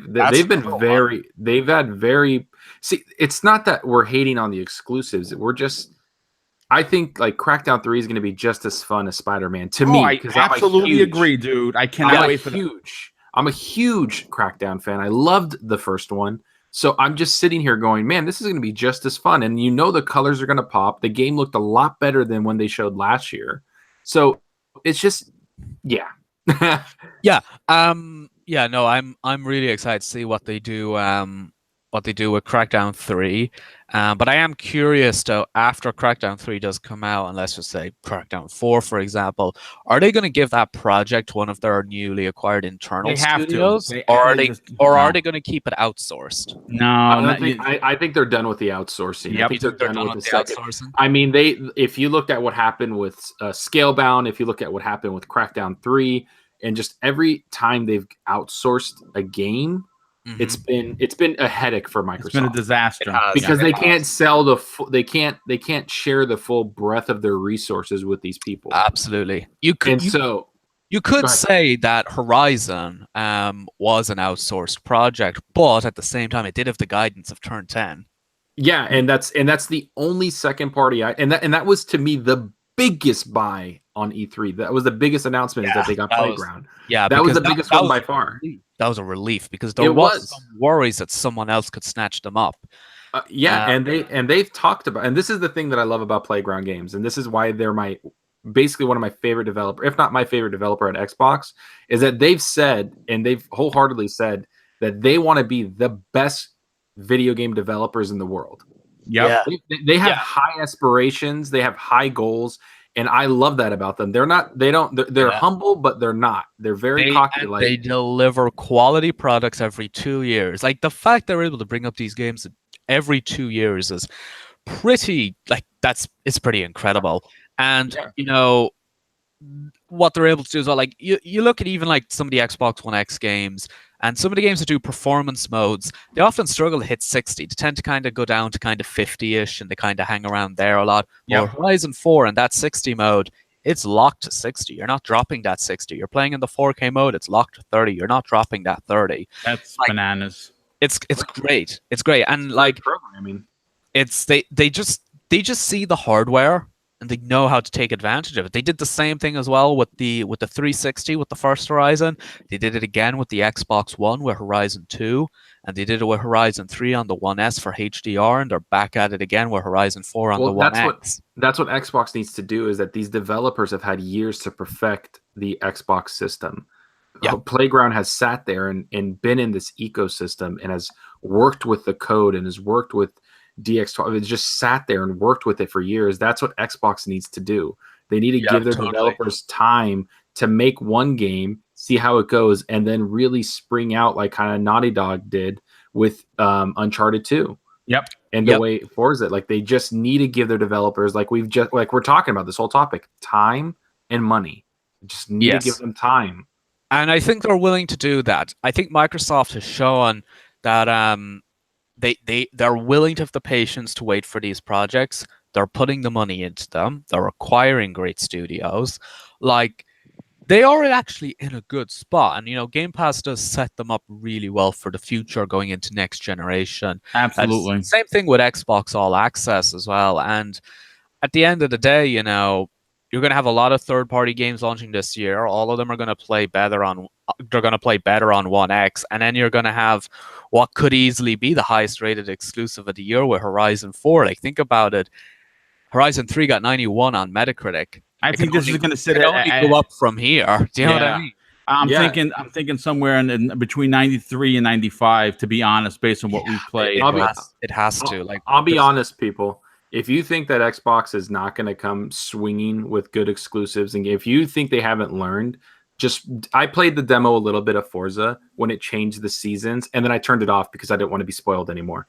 But if you look at the way the game and the HDR kicks you in the face when the seasons change, and the way the game looks, you have another thing coming, because that's the experiences I expect from Xbox. It is so slick, and I think Horizon 4 kind of, it sets the standard for the quality of exclusives Xbox fans want. We want more exclusives that have the same quality level to Horizon 4. That's what we're looking for, and I think Fable is going to be very similar to that. I think Fable is going to be a really quality game, providing it is Fable, of course.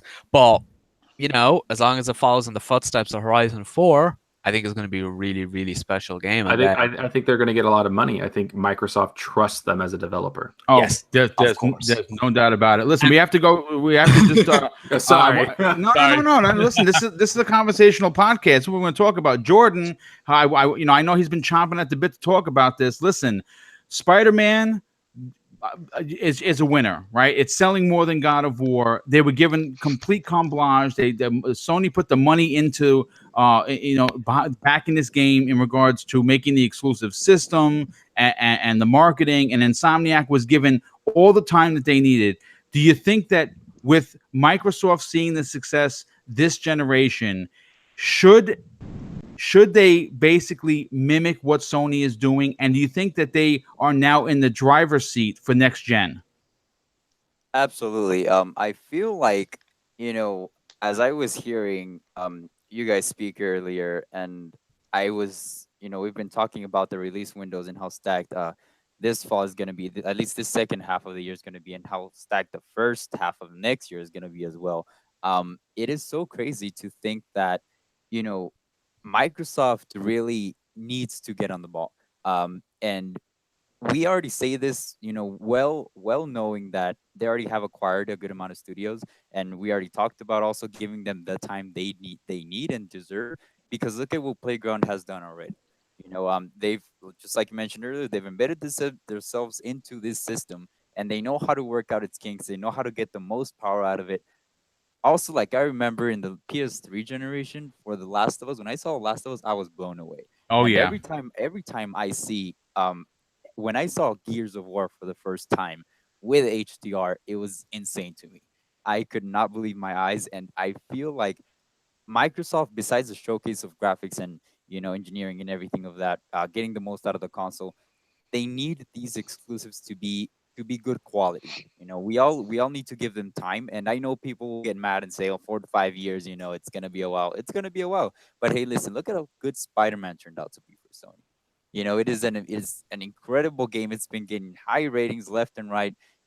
Not just from people who are Sony fans, PlayStation fans, but from everybody.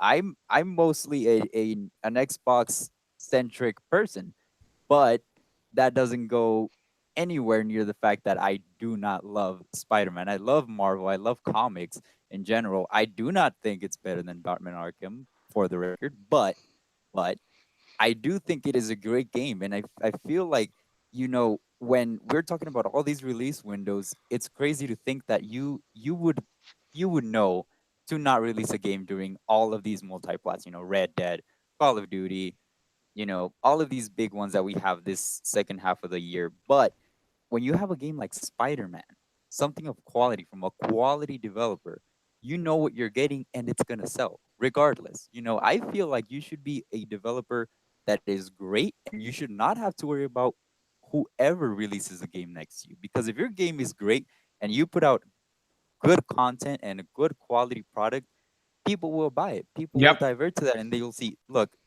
this is a great game. I know in the second half of the year Red Dead is coming out, but hey, here's Spider-Man. Go get it. You Yeah. know? So I definitely think that, of course, Red Dead's a little intimidating, you know what I mean? But that's besides the fact that A good game is a good game regardless, and if there's exactly. love and care put behind that product, it's going to sell. Exactly. And it should sell because, at the end of the day, you should not be scared of where, look at how many people speculated that Battlefield pushed their release window out because of other games, because of criticism, because of this, because of that. Hey, doesn't matter. If your game is gonna be good, I'm a huge Battlefield fan. If your game is gonna be good, it's gonna be good. Period. Just like the guy said, if you don't want to buy it, don't buy it. Fair enough. But the people that dig it and that do like it and that know that it's gonna be a good game and a great shooter as well, better than the Call of Duty World War II, in my opinion, I believe it's gonna sell, and that's why Microsoft need to follow in their footsteps, and there's nothing wrong with that. People always think that it's bad or it sucks that they're always following each other, trying to copy each other, this and that. It's never been a bad thing to know what success looks like and improve upon it. You can always be better.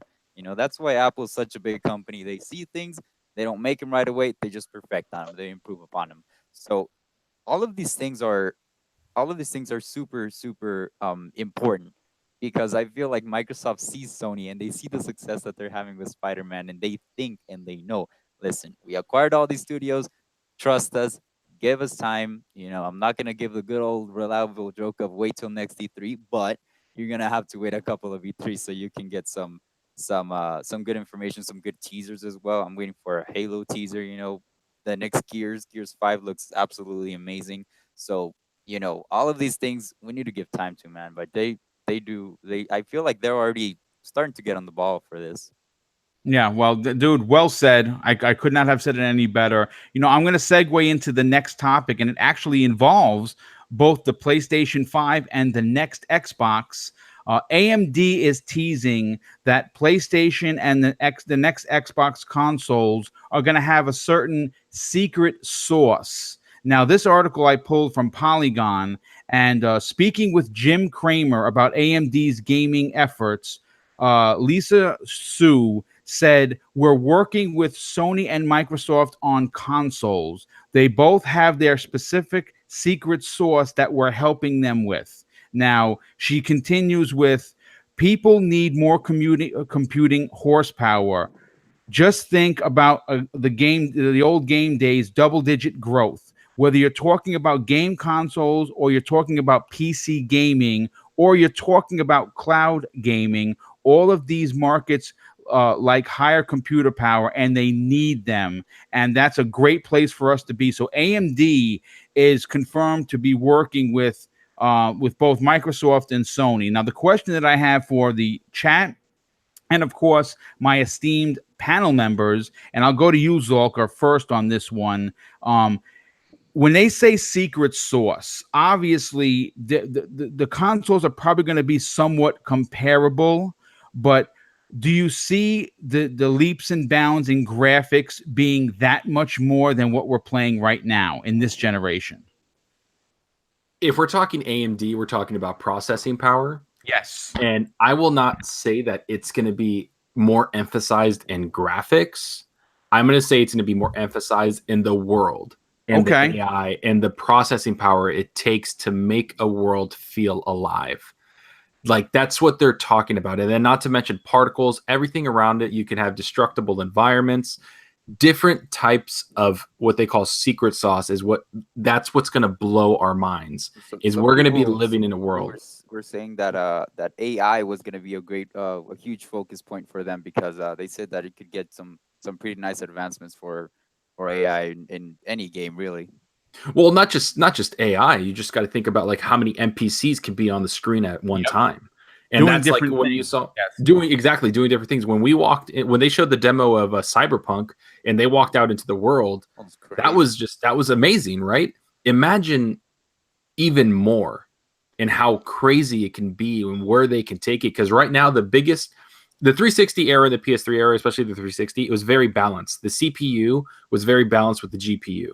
It was very well put together. That's why we got great experiences. This generation, we have a huge bottleneck within the processor.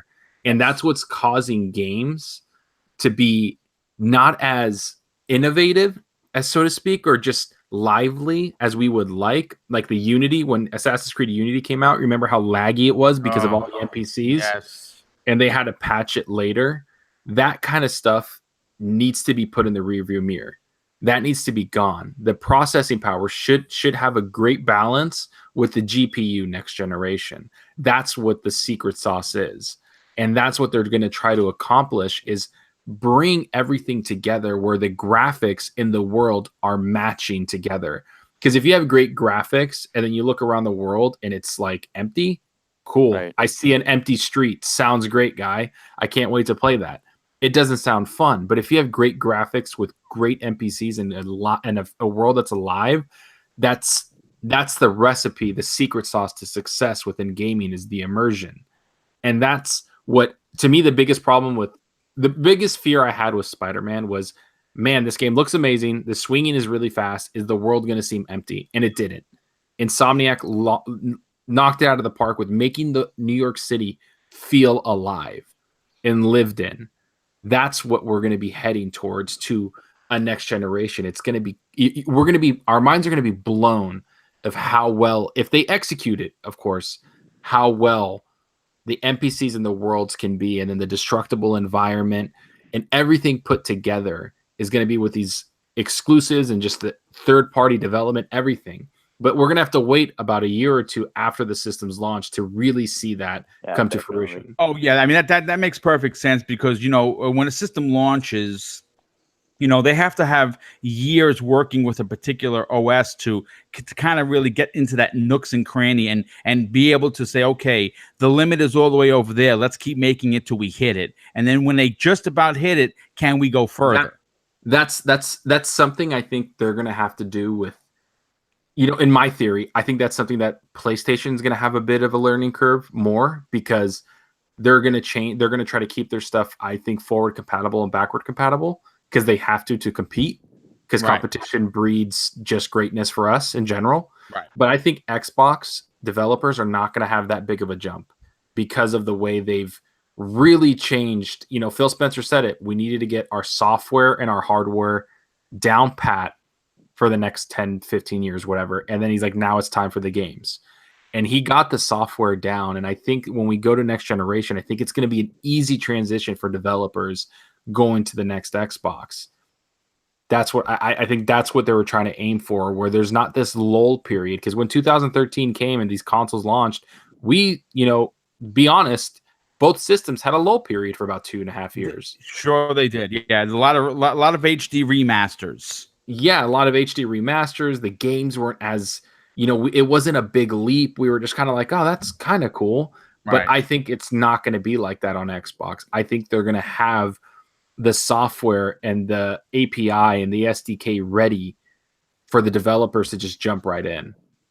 Well, they know the shortcomings of this generation, and what they're doing with the new development houses that they are making and that they're purchasing. They have a long-term plan. Yes, of course, Xbox players like us who are more Xbox centric, gamers, it hurts because you're still waiting and you're seeing Sony come out with all these amazing first party single player games. You're like, where's mine?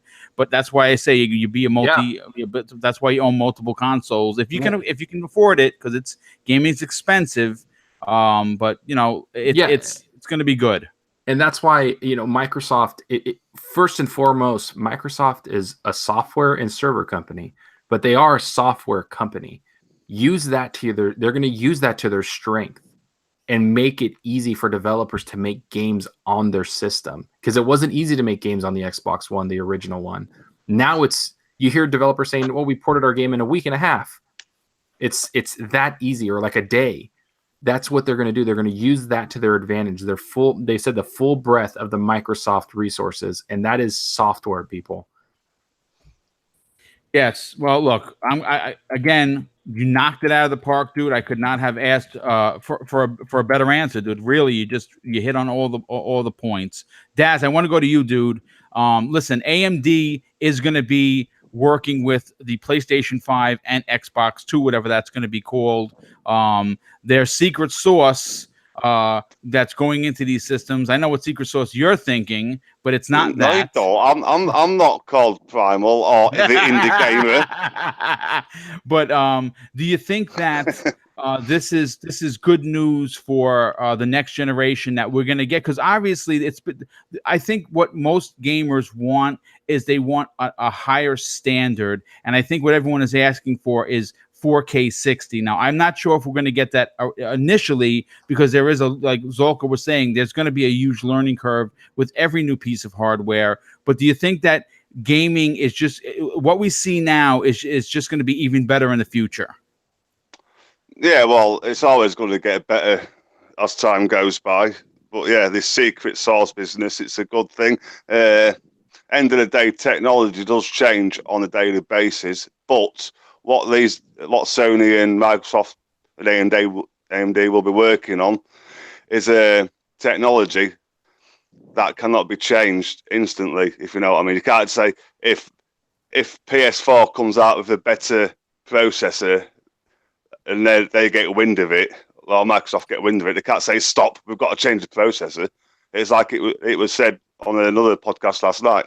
They can't just go in and swap it straight away, because these things takes time, plus the compatibility with the board and what have you for the next console. So these guys are thinking ahead as it is, and 4K 60 constant is what we all want anyway on both systems, regardless. And also it'll stop lagging, like the UI. Yes, we still get that on the X now. Right. I mean, obviously there's a bottleneck issue, and I don't think that's going to be an issue next gen. No, exactly. That's what I mean. If the next processor power should be that good, there should be no lag at all. You know what I mean? So, and it will obviously make the games perform a lot better. No slowdown, etc. Any of that. It should just be an overall banging console on both ends. Yeah, I mean both. I'm looking forward to what they're going to do in the next generation. Alan, I want to go to you, dude. Listen, AMD is doing more than just teasing that the next Xbox and the next PlayStation are going to be like legit next gen consoles. I don't see this happening before 2020. I know pricing is going to be a big factor. I do not see these consoles going higher than $5, because that is a death sentence.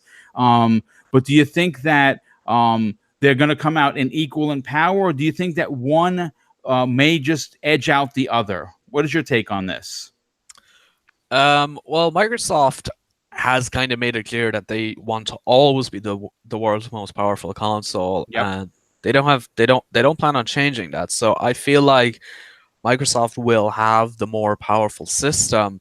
The only thing is how much more powerful, because they don't want to make it way more powerful to the extent where they're like $100 more expensive than the PlayStation system. They probably want to come out at the same price unless they're really, really confident in their box and that the power will sell it. You know, it's hard to be certain, but I still think that Microsoft will have the more powerful system next generation. They want to make sure of that. They know it's important to them, and even if it maybe means making a slight loss on the system, they can make it back in software. And of course, Game Pass, that big money earner with the gold membership. So yeah, I think Microsoft will definitely have the more powerful system next generation. I think they'll both be pretty good systems though. I think the big things I think we're going to see and that I really want to see is 4K 60. So no more of these kind of like quality or performance modes. It's just 4K 60. I don't think every game will be 60 or even native 4K for that matter, but I think we'll see a lot more hitting that target.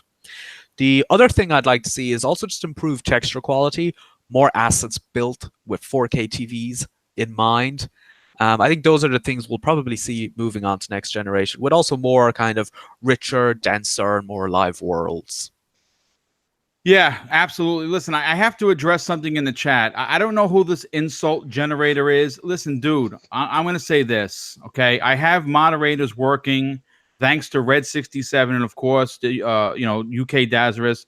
I'm going to say this live on the air. Stop being a dick, okay? People come to my channel to have fun, right? They're here to talk in the chat with other gamers. They don't want the nonsense. So if you're not going to say anything nice and you're going to be an antagonist, there are so many other channels you can go and spend your time with. I'm going to leave it at that. Well said. Boom, one more time, he's gone. Okay, I mean, because enough's enough. I mean, seriously, you're hurting the flow of the show, and I like putting out a quality product. And if you don't want to be a part of it, it's perfectly fine. Give me a thumbs down. Don't follow me. Unsubscribe to the channel. It's absolutely cool, dude. Trust me. There are so many cool people in the chat right now that all they want to do is have fun and talk games. Don't ruin it for everyone. Don't be that guy. And if you're 15 years old, I think your mom might be calling. Okay. So, Jordan, I want to go to you, dude. And again, sorry for that because every now and again you're going to get an a-hole. AMD is a big player in the next generation, and based on what they're saying, we think we're going to get big, powerful consoles again, not before 2020. Do you think that them letting kind of like the door open just a little bit to see that they're going to be the company working with both the PlayStation 5 and Xbox 2 is a good thing? I do think it's a good thing. It's scarily enough, people are always like, oh, this architecture is better than this architecture is. Well, we have the whole resolution gate straight coming out of the launch of this generation of the PS4 and the Xbox One, but I don't want to hear any of that. After this, everybody's speculating that pretty much each company is gonna have their own little take on their console, but for the most part, I feel like we should all just be happy that we're all just moving forward as a console generation because I have a PC, I have an Xbox, but I don't game on PC. You know what I mean? It's I guess it depends on what type of gamer you are, but I think the more you stop and think about, is this gonna make the console better? Is this gonna be good for both companies? I think it's gonna be great for everybody because when Sony puts out an exclusive like Spider-Man and it's looking great on a base PS4, Yes. that Good turns point. all heads anywhere, regardless of wherever you look at it. If you game on PC and you're looking forward to getting yourself an brand new RTX so you can get some ray tracing and everything on there, that's great. But it's not going to defeat the fact that Spider-Man looks great on a base PS4. So I think that people, instead of focusing on the negatives and always trying to put these two onto opposition, because I mean they are competitors, so I understand that point. But I feel like we need to look at it as a whole. We're all moving forward, and just like you mentioned earlier, we do need to get the insights first, so we could so everything could coherently pretty much exist way better than it does right now. Because everybody wants 4K 60. Everybody wants even 1440p and even higher than 60 frame rates or something. So it everybody's different. Everybody always sets the bar really, really high. People were saying that with the Xbox One X, you could get 4K 60 every single game. And, that turns out not to be the case for some games, Yeah. which is fine. The Xbox One X is the best place to play right now. But with that being said, I feel like the more we get into the future, the more that we're going to reach our goals. We just have to be realistic and not push ourselves too much to where we're going to be disappointed.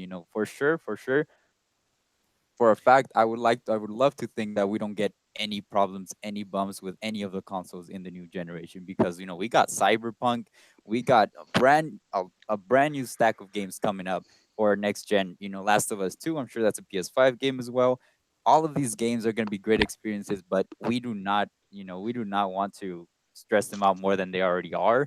So, I think they're all going to look great. I think they're all going to play great, and these are great things that are coming into the community, regardless of whether you play on PS4 or Xbox or PC even. I mean, that's, it's your preference. We're all console gamers here at some point, but I definitely think that it's great for both companies, and they might have an advantage over each other, the way they do their things inside and out. But hey, at the end of the day, we're all winning, my point of view.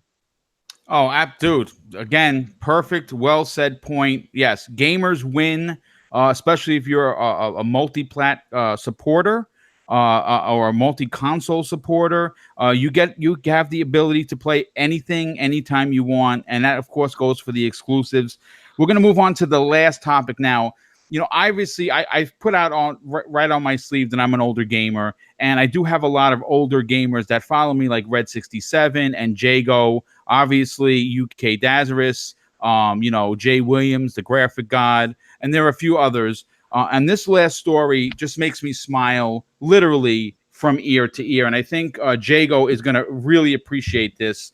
Capcom just continues to show that they are just becoming the next Ubisoft in this generation. Obviously you have Resident Evil 7, you have Resident Evil 2, the remake, we have Devil May Cry, you have Monster Hunter Worlds. They just announced, and this is great, it's called the Capcom Beat 'em Up Bundle. And this is coming to the Switch, the PlayStation 4, and of course the Xbox platforms. And this is what this bundle includes: Final Fight from 1989, The King of Dragons from 91, Captain Commando from 91, Knights of the Round, one of my favorite side-scrolling beat-em-ups from 91, Warriors of Fate from 92, Armored Warriors from 94, and Battle Circuit from 97. These are arcade ports that you remember playing in the arcade, pumping those quarters in, and it's only $20.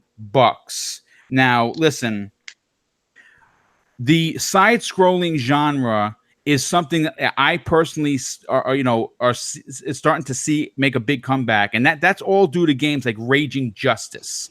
We obviously know that there's a Streets of Rage 4 that's going to be coming out, which looks absolutely amazing. Even though these are the arcade graphics, I think that this is a big winner for Capcom once again. Zolker, I want to go to you first on this, dude. A $20 price point for that many games from the arcade era. Is it something that you're interested in? To be honest, I don't know if I'm going to be interested in because of how many games are coming out, but I do think it's a really, really cool idea. And I'm watching the video right now, to be honest, and it was like nostalgia hit me in the face. Yes. I remember Final Fight very well as a child, and I remember all these games, and I'm just looking at them like, man, that's, like Mooch says, nostalgia is a hell of a drug. And that's and these just look really cool. And it just seems like it's not like they're doing this for a money grab. Right. That's what I like about it. It's just hey, a little bit of the older gamers, or just people like, hey, this is like a little nod to them. Like, here, we haven't forgot about you. And this looks just like really cool, really fun. And it just looks like a fun thing for people that played these games back in the day. Yes. And yeah, I mean, is it getting enhanced? Do they have like enhanced visuals that's or anything the thing. like that? I have the article in front of me, and it doesn't say anything about enhanced. They look like they're basically pulled directly from the arcade. Now, to be honest with you, I'm perfectly okay with that because, it's what we remember in the arcade. I mean, they do look a little pixelized if you watch the video. Yeah. I'm okay with it. The colors are still vibrant. And again with the Switch, it's 4-player co-op, couch co-op. So you can have 4 players. Now, I don't know if this is going to have an online mode, which I hope they do, because me, Jago, and the gang, including UK Dazzers, will definitely be playing this in multiplayer. But they're going to have 4-player capability. I would say that this to me is the type of game that is absolutely a perfect fit for the Switch. Yeah, I can see people just like on the train or going, somewhere to work, just playing these games on that screen. I mean, I don't know about like Xbox and PlayStation on the big screen, but I can see it on the Switch just being perfect and selling like gangbusters there, especially for $20. Yeah. That's the type that's the type of demographic the Switch is trying to hit. And this is what the Switch to me is built for things like this. And it just looks like a lot of fun. I actually might double dip on this. I may buy it for the Switch because sometimes I take it on the go, and I'm going to buy this for the Xbox. Oh yeah. I mean, because this is your the nostalgia, right? This is the type of stuff you were playing. This big fan of side-scrolling stuff. Yeah, and I remember my favorite side-scrolling stuff was the Ninja Turtle games, because that's that's what I loved playing. If that was on there, oh man. But every other game looks really cool, and it looks like a game that I don't have a Switch, but if I had one, I'd actually get this for the Switch, because you can just play it around and just mess around with it whenever you want. Yeah, absolutely, dude. A UK Dazarus in between you becoming the sheriff and the banhammer of today's show, and I appreciate that very much. What a dickhead! What a fucking dickhead! I you know what? I gotta be honest, and again, I hate to take us off topic. You gotta be a real loser, and I don't like to pounce on people, but when you have someone that's going at it that strong, dude, you really look in the mirror and just hate what you see, because you just hate yourself, because you're just being a real. I mean, I understand you. I don't know how old you are. If you're an older dude and you're doing this, I think you should probably check yourself into a psych ward, to be honest. But you just really need to stop. But anyway, let's continue. This is right up your alley, because you do run the retro part of your channel. Does have a lot of older games like this. This is right up your alley. Are you pumped for this collection? Yeah, for $20 you can't go wrong, man. And so here he is again, not the dickhead. Anyway, yeah, that'll be about 14-15 quid for us in the UK. Yep. You know what I mean? So that's an absolute bargain. So yeah, I love my fighters, and we will definitely fight on that, Boom. Yeah. Yeah, I mean, it's a good thing. Gad. Yeah, go. They need to bring more games out like this. You know what I mean? Are there going to be multiplayer? Like, can you play with your buddy online? You know what? That's the only thing I don't have the information. I'm pretty sure you can. That would be. Yeah. That would. I be also, cool. and if you're online. Okay. If Rage Injustice also gets enough support, that'll be that. They're on about putting that on multiplayer. Yeah, they're working on that. That developer is working on the multiplayer, online multiplayer. I'll put it to this way. You know why I think there's a possibility? Because if you watched the Nintendo Direct yesterday, all of the NES games are going to be able to be played online. So if Nintendo can do it with games that are 25 years old, I think Capcom can pull that off with these. I will confirm on Twitter once because I don't want to say yes and then it's not. So I don't know about that, but of course. But Alan, I want to go to you next, dude. Definitely can't wait for it. Yeah. Oh, sorry about that, Daz. Yeah. Thank you, dude. I appreciate it, because again, it's right up your alley because of the whole. You're part of the. You constantly helping out the Retro Renegades as well, which is a great show.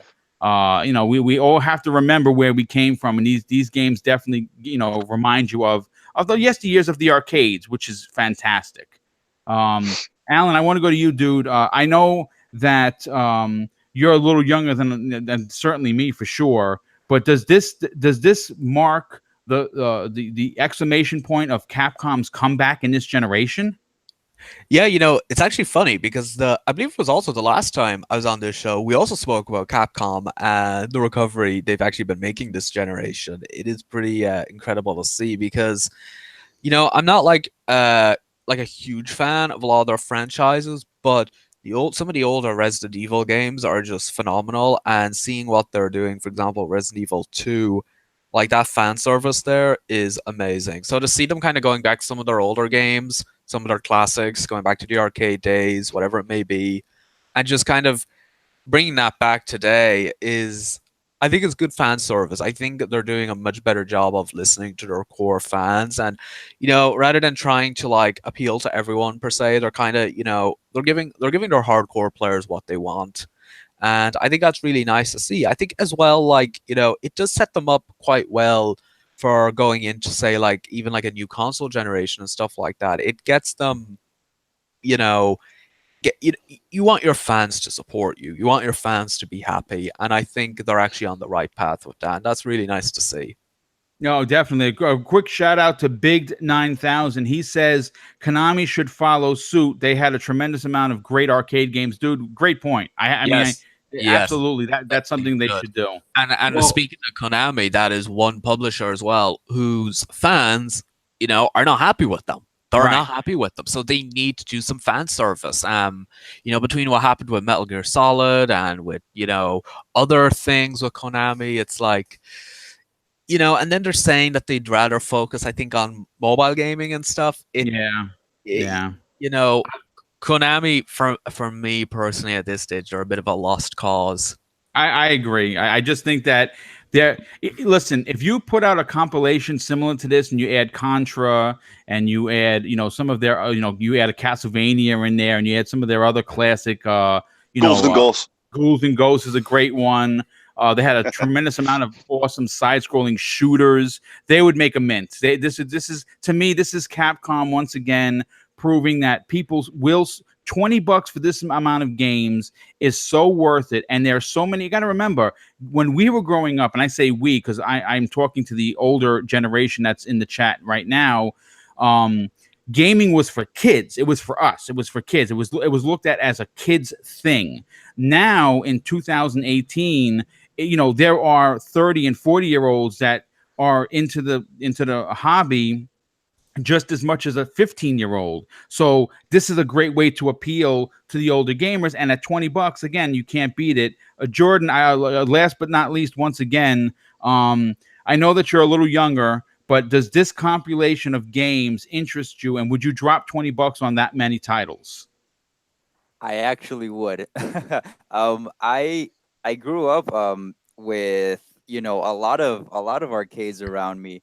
Specifically speaking, I was a big fan of King of Fighters, big fan of Double Dragon, big fan of Contra, big fan of Metal Slug, especially. So I'm obviously not as experienced, I would say, but I've always enjoyed these types of games. And I saw the trailer for it. I actually Googled it, and it's on YouTube. You guys can go ahead and watch it. Yes. It has a compilation of all of them, and for $20, like you mentioned earlier, I definitely don't think it's a cash grab. It's a good amount of games for what you're getting for $20. So I really don't see why not, unless you're really not a fan of obviously retro arcade classics, then that's all right too. But even then, I think it's a good bundle. I really do, and I feel like Capcom is sort of like giving like little teases every now and then to try and see if people are interested in some sort of thing. But as far as Capcom goes, they've been experimenting with a few things, and I really do wish they would come back. Things with Dead Rising and everything. I would love for them to stick around. I really would. Well, sorry if you don't mind me jumping in. No, please, by all means. So this is a very big indication of what Capcom has been saying for a while. I think in August, Capcom said they're becoming a little more unwilling to try new IPs as AAA games. And they've said that they're going back to basically the well of games they've had throughout their history. I'm okay with that. I'm gonna be honest with you. They're realizing that they've had some games that they've put a lot of money in and it didn't give them a lot of return. Yeah. And so they're doing a little bit different. They're doing a lot of things different than other developers. They're going back to the well of franchises they've had, and they're hitting a different demographic. Oh They're yeah, going after the I nostalgia. yeah, I definitely agree with that. Just what with that Ubisoft article that Boom had sent us yesterday, a couple of days ago, for that the Ubisoft, excuse me, from Ubisoft, it came that they have a great amount of people. I mean, a great amount of people, a great amount of franchises, and that's what we were debating earlier in the show with with Splinter Cell, because you have such great things that have just been stuck in the past, and you've never really capitalized on them. So I see where you're coming from, as far as them going in that direction, because who knows, maybe they could turn one of those and capitalize on them, and even bring some people, keep reeling in people back, and hey, look at this is what we're remastering, or this is what we're making, or in development of some sort. But Mhm. it's something that if they already have it made and they've already invested time into it, and they've just been sitting there, hey, why not bring them back? Yeah, I mean, they see the what the money can bring in, right? Their biggest game in their history is the Monster Hunter World that just came out. And Yes. that's a franchise that they've had established, and they're looking at that and seeing what the new franchise brought them, and it didn't bring them as much return. So they're changing it a little bit, but I think a lot of people are happy with it. Yeah, most I mean, definitely. I think most I'm people are. not a big Monster Hunter World fan. I bought the game, I played it, I didn't enjoy it, but I'm just in the minority. But I do see like other things that Capcom has done that people like, and I can respect that, right? You can respect a company changing to basically cater to the fans that they have, especially their hardcore. Yeah, most Gee, definitely. And it's always a tough market to break when you're trying to get new people in. It's with Monster Hunter World, all of these, it got plenty of praises from plenty of people, a huge amount of people. But it's not everybody's cup of tea. You know what I mean? So Yep. it's always very different to try and bring in new people. But at the end of the day, the people that know Capcom, the people that know, and I'm sure the people that do know Capcom and see this bundle, they're gonna see, and their ears are gonna go up. So I definitely agree with you. They should capitalize on them for sure. Well, listen, dude. Once again, great points. The show is just a few minutes over 2 hours. Despite having a few pricks in the chat, or probably the I'm same on guy. it. It was a fantastic show. First of all, I want to thank the entire chat. For the most part, it was a lot of fun. Once again, I apologize that if you were insulted by this knucklehead. I'm limited to what I can do. Unfortunately, the chat is open for everyone. But I hope everyone had fun. I really enjoy having my chat spaces being a safe place for people to come and just hang out and be friendly with one another. It usually is.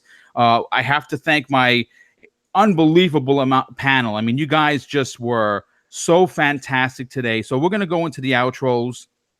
Zolker, I have to go to you first, dude. First of all, normally when you come on, you say, "Yeah, I'm new to the community. I'm new." Let me just tell you here, the way you speak and the way you talk about the industry, it's like you've been here for 100 years. First of all, you're very informed. Okay, I like the way that you break down each topic that we discuss. I like your opinions on it. I think that you were a tremendous addition to the Shop podcast. I think that you bring a lot to the table. Tell everyone where they can find you, and more importantly, hear you other than on Breakfast with Boom.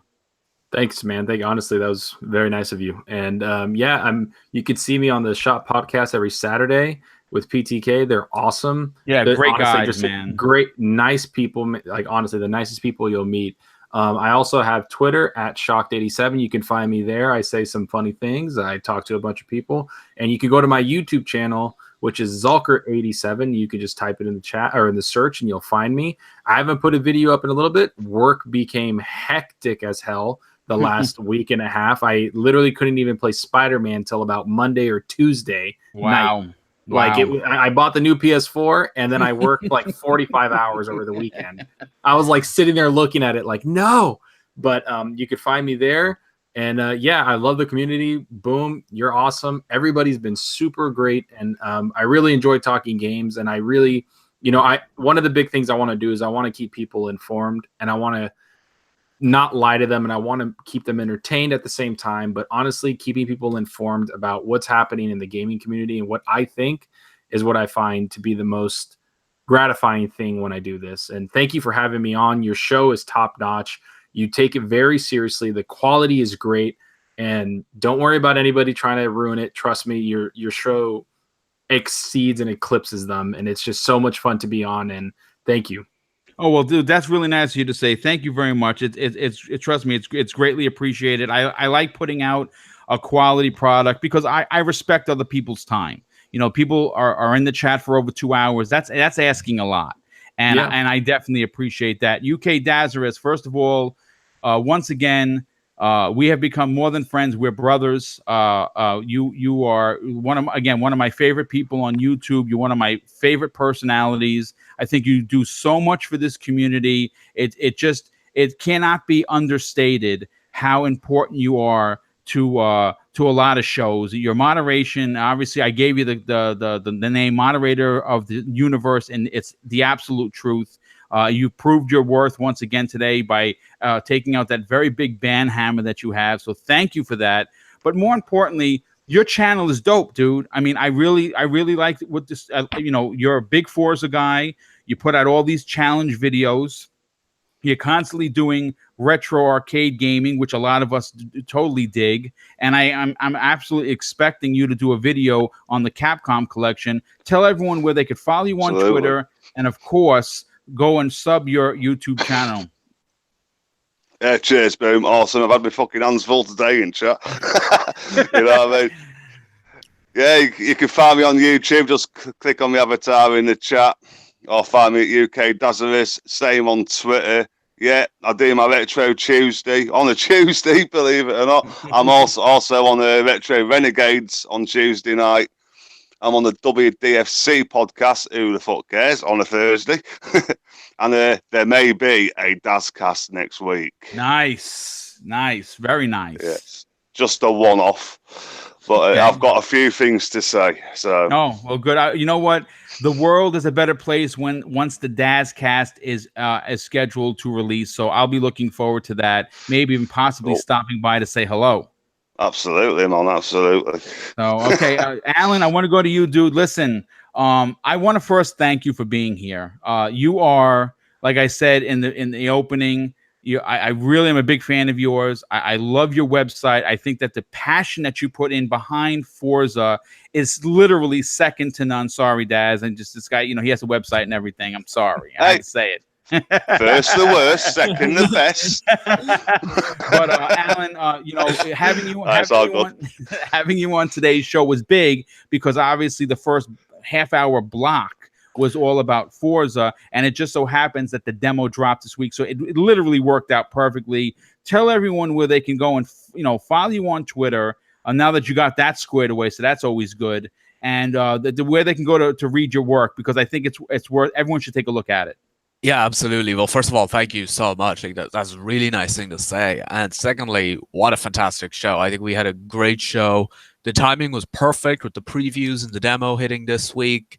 There's just so much stuff going on. It's really great. I've been, as I said, running around since the preview event at the end of August. I've just been working so much on that preview coverage, and this week we finally got to release it all, and the response was amazing.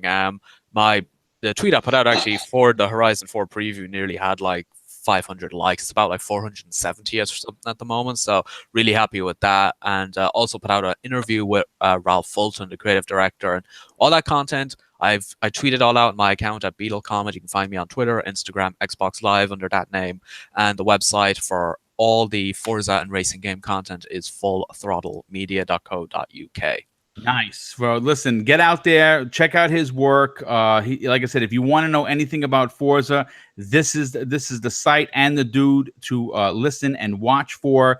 And of course, Jordan, community newcomer. Listen, dude, you knocked it out of the park, man. You were like a straight up veteran today on the air. Congratulations on your first show. You did great. I think you're going to be someone that people are going to want to watch and follow. I don't know if you're doing anything on YouTube yet, but you definitely have your Twitter account. We got to get this guy some followers. I think he had 14 when the show started. He should have 100 by the end of the day.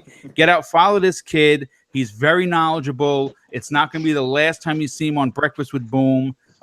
Tell everyone where they could find you, bro. You can find me on Twitter, Jordan Tweets with just 3 E's instead of two because just the 2 E's were taken. But I appreciate it, man. I appreciate being here with you guys. You guys are definitely a great panel. You guys very welcoming. It was a great show overall. Despite the chat being the chat, everybody was great. And also shout out to the chat. You guys keep having the conversations on and everything. So shout out to you guys too. But I thank you to all the panel members. Thanks, Boom. Appreciate it. And for sure, I'll definitely be making appearances every now and there, depending, just so I could get some more motivation, because I do want to drop my YouTube channel just about next Friday. Okay, I'm just great. trying to get stuff ready. Nice. So I'm definitely trying to get on that ball of podcasting, but it's good. It's good to have that practice mentality. I I'm a very speech centric person. So I'm always open for conversation with anybody. You guys can hit me up at, like I said, Jordan Tweets on Twitter, and I'll for sure answer any questions. I'll for sure chat with you. My DMs will be right open. Nice. Spam me, obviously, spam accounts, stock accounts, but they'll definitely be open for any of you guys. So please don't, I don't bite. Just please feel welcome, just like you guys welcome me. Appreciate it, man. Well, thanks again for debuting on this show, and I will obviously help you promote your channel when it launches next Friday. Once again, a thank you to the chat. A thank you to my incredible panel. This was a great show from start to finish, even though we had a few hiccups. I want to wish everyone a fantastic weekend, and I will see you next week on the next episode of Breakfast with Boom. Enjoy the rest of your day, everyone. Thanks again.